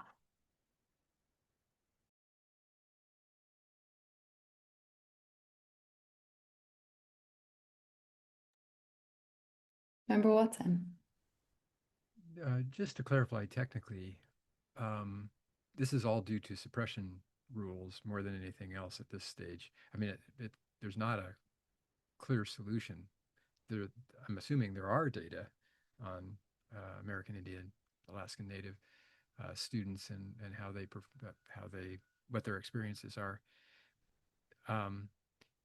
Though there isn't an obvious solution, I'm heartened by hearing about the data enclave and the ability to look at, potentially allow someone to look at connected data for these student groups at a research level in a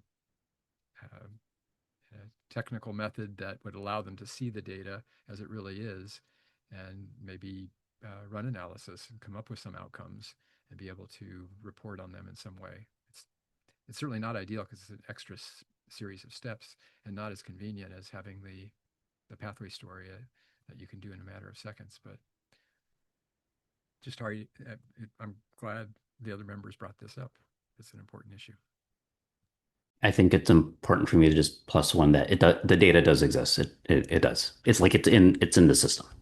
So I just want to make sure that folks knew that, like the resolution is there. Just the problem of how much we show arrives when we build publicly accessible tools. That's the point at which we have to make the design decisions. But it does, just so that we can appreciate the nuance, it does exist.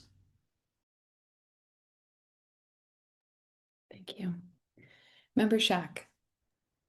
Member Shack speaking. Yeah, just a quick clarification, I think, on Member Watson's kind of point that it's not an area that I'm the most steeped in, but my understanding is there's kind of two issues. One is there's the issue of privacy suppression and smaller groups not being represented in the summary of the data or what Cradle-to-Career has. The other issue is that as you dig into specific data sources and what the providers have, that Indigenous people and students are not always measured with the best fidelity relative to, frankly, to other groups. For instance, like if you are Latino slash Hispanic and Indigenous, it's not always clear if that gets counted as your Indigenous. So it depends on the provider, but it's definitely a serious issue.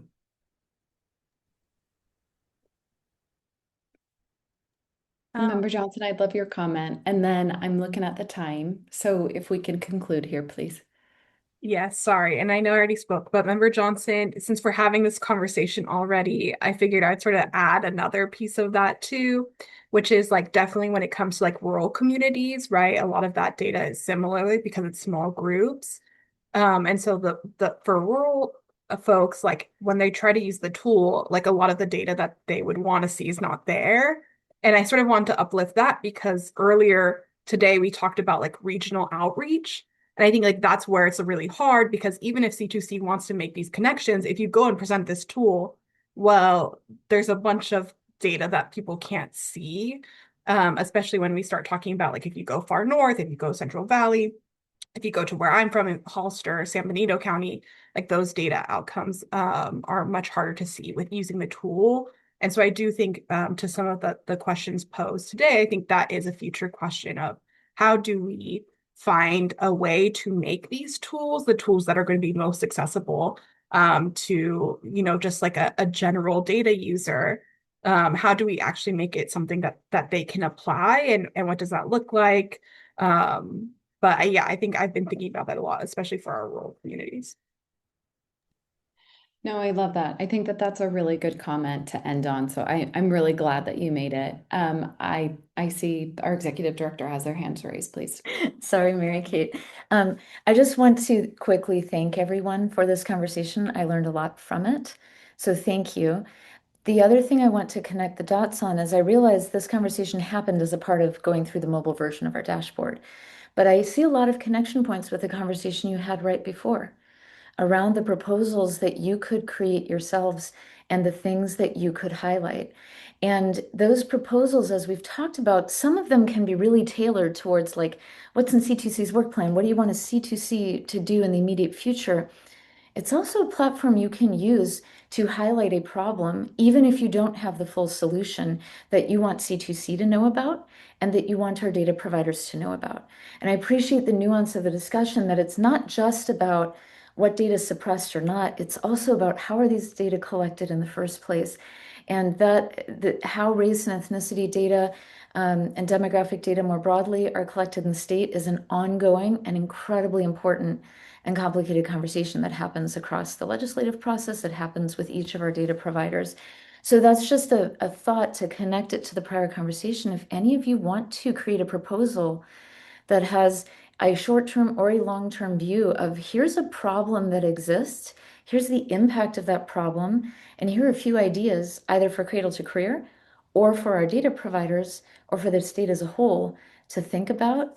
That can live on our website. You have a public forum here to lift up that idea. This can be a starting point for discussing that not only here, but in other forums across the state too. So thank you. Well said. I appreciate that. Thank you. Okay, so what I'd love to do now is I think that that was the best way that we could end that part. I'd love to pass it back to Ryan because I believe that he has one more slide. And then I'll piggyback off of you because we have some more thoughts for you members. And I think given the conversation that we just had, I'll add a little bit more at the end. Thank you for that. I almost forgot I was getting into it, just like listening. But yes, I have one thing. I have to ask you guys to do something really important. And Mary Kate, is there a slide? I just need to talk this one over, right? I don't think there's a slide here, or is there? 69, I believe it Okay. is. Thank you. While we get there, I'll just start us off here. Okay, yeah. So I have a request for you, which is this whole exercise that we went through. Uh, we looked through the student pathway dashboard. We happened to do it on the phone because I wanted you to see what we've achieved together in a mobile format, but could do it on the desktop also. Um, can you please do that with three people between now and the next time that we meet? Just find three people and who hasn't seen this before and to try it. And then when you do that, can you please take note of things that jumped out at you during the discussion? Um, did did the person talk about an interesting use case? Was there something about the experience that didn't work for them or conversely did work for them? Did you learn something new together? If those things come up or anything else that your expert instinct just say like, I should write that down. Do write it down and let us know, please. Um, because that helps us learn about the product itself and what the next version needs to be, but also helps us convey a story that we hope connects with the people who we're trying to serve.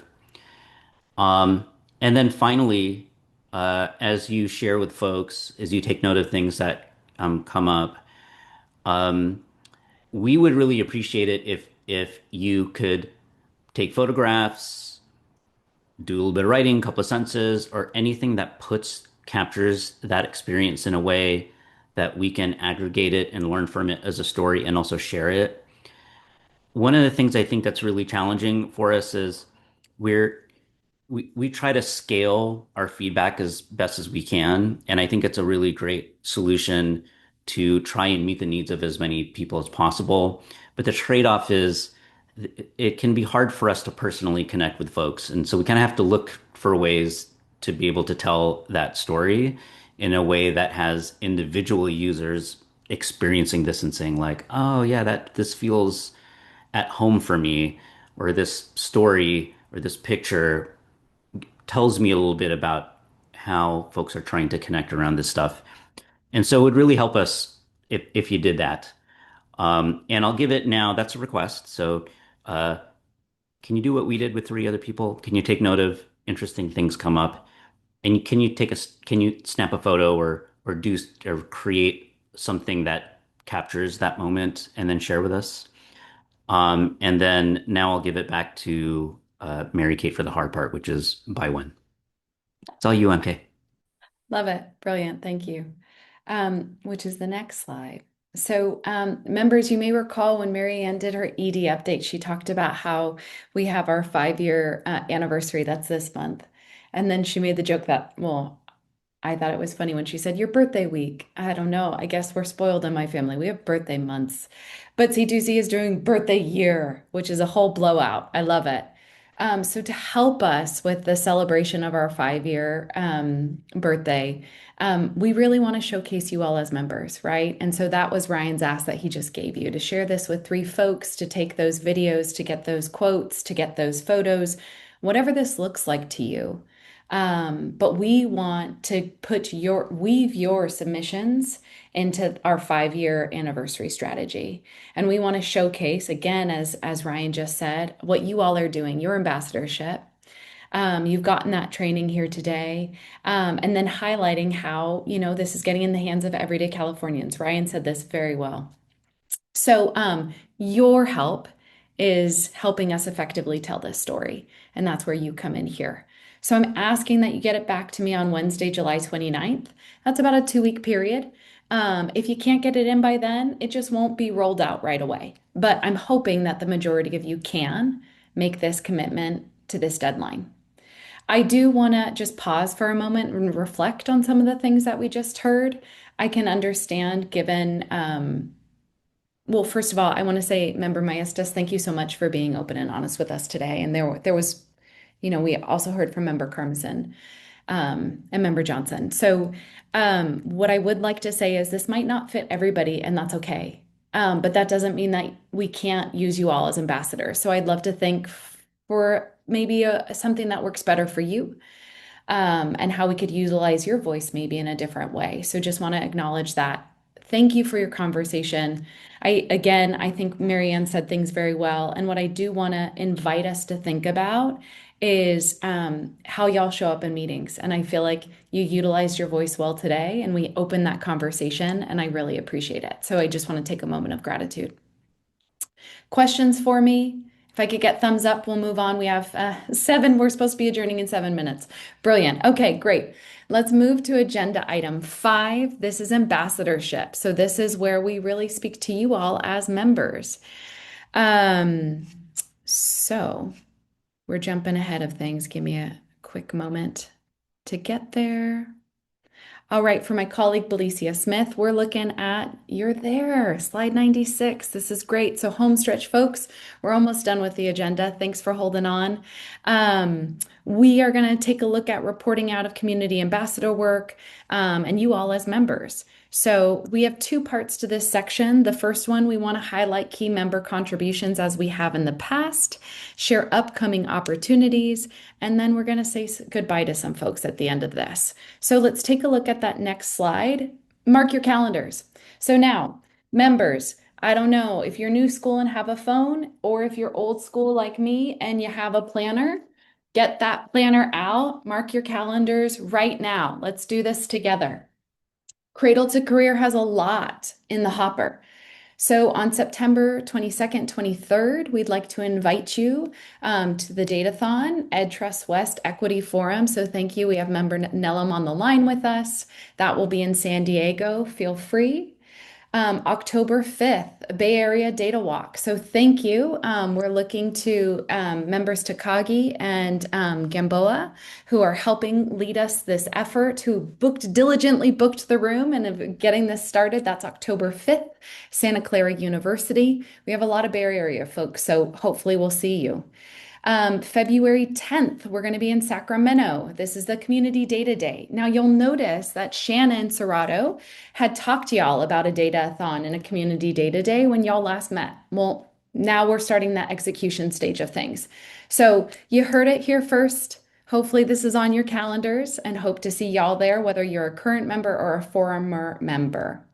Perfect. Thank you so much. Next slide. We have talked about this a few different times today. We had a community conversation. It was showcasing that transfer outcomes dashboard, and we had a really healthy showing of our advisory board members. There were a lot of you, so thank you. You took time out of your day to be with us. We appreciate you, and we saw you. So you can see your faces here on the screen. And I just wanted to pause for a moment and say thank you for being in community with us.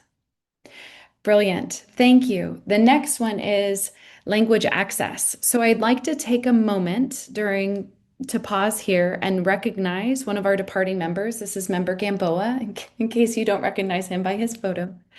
Member Gamboa has worked as one of C2C's language access liaisons. We have two. And during his time as the language access liaison, Member Gamboa worked with C2C staff and Member Johnson on the ideation of the resources in Spanish to ensure that different users understood the information. With his partnership and guidance, we added the Google Translate tool to the website, and that allows members of the public with different language needs to interact with C2C's information. Member Gamboa also assisted with the revision of the language access survey that plays an important role in providing materials and languages needed by most California communities. So thank you so much, Member Gamboa. I know that you're getting a lot of love on this screen right now. We really appreciate you. Now, if you're a member who isn't departing and you're interested maybe in continuing on this work, stay tuned. We're going to reach out to you soon. And we're also thinking about opening more roles or volunteer positions. So more to come. Thank you. Member feedback matters. So prior to today's meeting, we asked y'all to fill out two different surveys. And a lot of you did. So I just want to name the first one. This was the train the trainer model. You'll remember again that, well, member Takagi and Gamboa did this proposal last year. They said, hey, Cradle to Career should really have a train the trainer model. Shannon Serrato again led the charge in talking to you all about what would be helpful about the model and how we can start the work. Well, we are starting the work, yay. And we asked you 5 questions just to get a little bit more input from you. So I just want to acknowledge the 14 Data and Tools members, the 12 community engagement members that took the time to fill out the survey to give us that input, because as you've heard today, we do listen, we do take it seriously, and we will be integrating it. The demographic survey, this is something that we do annually. This is going to be reported out at the August 12th governing board meeting. Tune in there should you be interested. Healthy completion rates here. In statute, it says that we should have a diverse body. That's governing board mostly, but also we want to see that representation on advisory boards. And we spoke to the why of it. Y'all are subject matter expertise, community experts, and you're really the voices for those people. And that's why it's so important that we have diverse perspectives here. Thank you. Okay, upcoming events. This is something that y'all supply to us. So I want to say thank you to members Takagi, Unda, and Watson. who gave us this very healthy list of events. Members take a snapshot of it. I don't think we have enough time to let you calendar each and every one of these, but you have it in your slide deck at your reference. We do this to democratize the information. We don't want things siloed. And remember, Marianne at the beginning of the day offered, should y'all have an event that you think we can tag along on, please invite us because we want to be there. Next up, for time, I'm going to keep going over questions and comments. What I'd love to do here and now is start thanking our offboarding members. So I think if you go to 103, brilliant, perfect. We've gotten to that part in the meeting where I get to say thank you, and I want to start with data and tools. So we have member Catanzarite, Harlick, Norris, Fong, and Shack that will all be departing. Their tenure as data and tools members, they've made quite the impression. They played key roles providing feedback on the Student Pathways dashboard that Ryan just talked you through, that user-centered design process. They've given us feedback on the selection for advisory board's recruitment material, research request process, data dictionary, and we got a healthy showing of proposals from these folks. So between members Catanzarite, Fong, and Shack, there were proposals on providing a more complete picture of how students are financing their education and cumulative debt that they're taking, graduate school completion rates, including internships for first destination survey data in the P20W data set, expanding student homelessness data elements in the data set, exploring updated definition for college promise, and tracking teacher shortages through data on vacancies and teacher assignments and the impact of the efforts to address these shortages.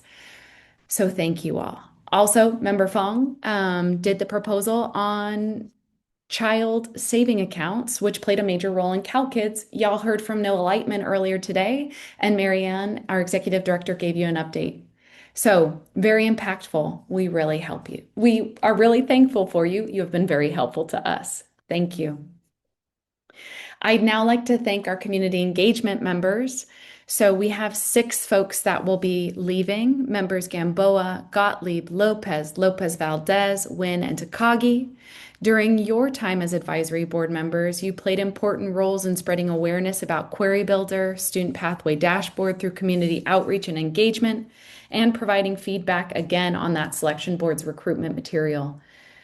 You also helped with C2C communication strategies, plan engagement efforts, data walks, data academies, and members Nguyen and Takagi have shared your experience as students that helped C2C develop tools for future students to make better informed decisions about career and educational opportunities. Y'all submitted a variety of proposals that influenced C2C's work. Member Takagi's proposal on incorporating comprehensive data literacy tools and resources within C2C's outreach and communication materials played an important role in the update of the data dictionary that members provided feedback on in spring. Member Gottlieb provided us a proposal on partnering with members to co-host online or in-person engagement events in your communities, which was implemented in the spring of this year and will continue to expand in coming years. Member Nguyen proposed that proposal on the mobile application, and we just heard about all of that accessibility work that the office has been working on. And so that was huge. And then we also received that proposal from Gimbo and Takagi on the Train the Trainer, which I spoke to a few moments ago.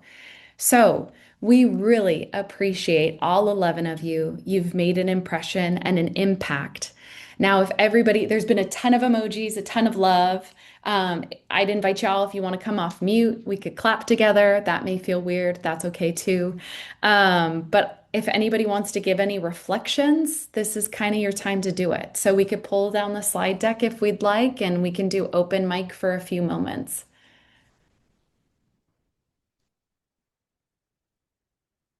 Oh, don't get shy on me now. Okay, I see one clap. I'll take it. Thank you, Diana. Love it. Brilliant.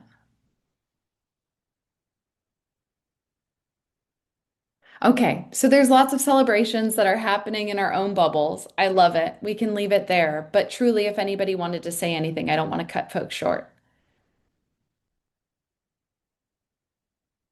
Okay, There's still lots of love coming. What I'd love to do now, our offboarding members, you've been briefed. We want a photo of you all. So if you are not an offboarding member, I want you to turn off your video. If you're an offboarding member, I want you to keep your video on, and I want you to get that certificate that you have, and we're going to take a group photo. And if you don't have the certificate by you, then we'll take your face. And then Shannon Serrato, if you could please help us take a screenshot, please. Yes, Mid Mary Kate, I need you to Turn go off off. I camera. know, I'm going. Thank you, Member Kitten.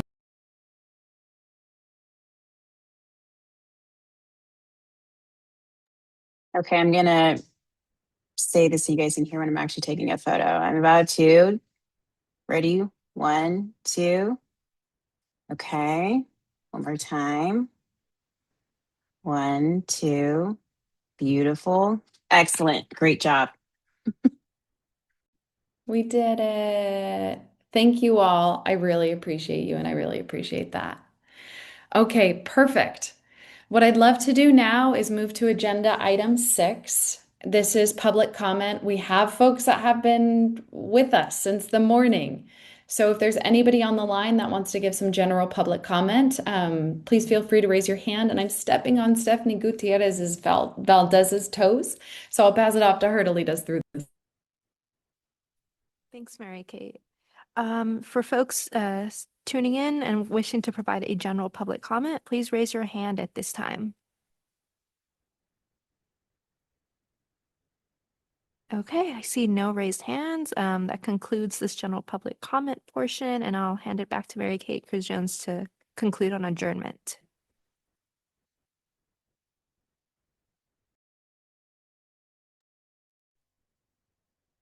Thank you, thank you, thank you. What I'd love to do, yes, is kind of wrap up the meeting here. We may have another speaker that wants to give a comment. I can open it up to them in a moment. But members, this is a new addition, and so just bear with me. But I think it's an important one. So everybody should have printed out their exit ticket. Can I get some nods, thumbs up?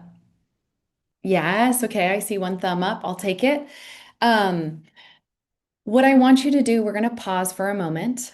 On your exit ticket, what I'm looking for is for you to think about the day, right? We asked for you to be engaged. We gave you lots of calls to action, and then we talked about that collective accountability. And so I'm going to kind of cash in that token here and now. And what I'd like to say, or have you all reflect on in writing, is what is one thing that you can do, or one person you can tell that will help advance the mission and vision of Cradle to Career. Now, take a second, write that down, and I want you to hold it up when you're ready. So if we could pull down the slide deck so we could see all the faces, that would be brilliant. We're going to take another photo at the end of this. And then members, what I'm going to ask for you to do is in 30 days, so on August 14th, you knock on my door and you tell me how your experience was, again, so we could build you into our narrative. And if you don't, you know me, I'll knock on yours.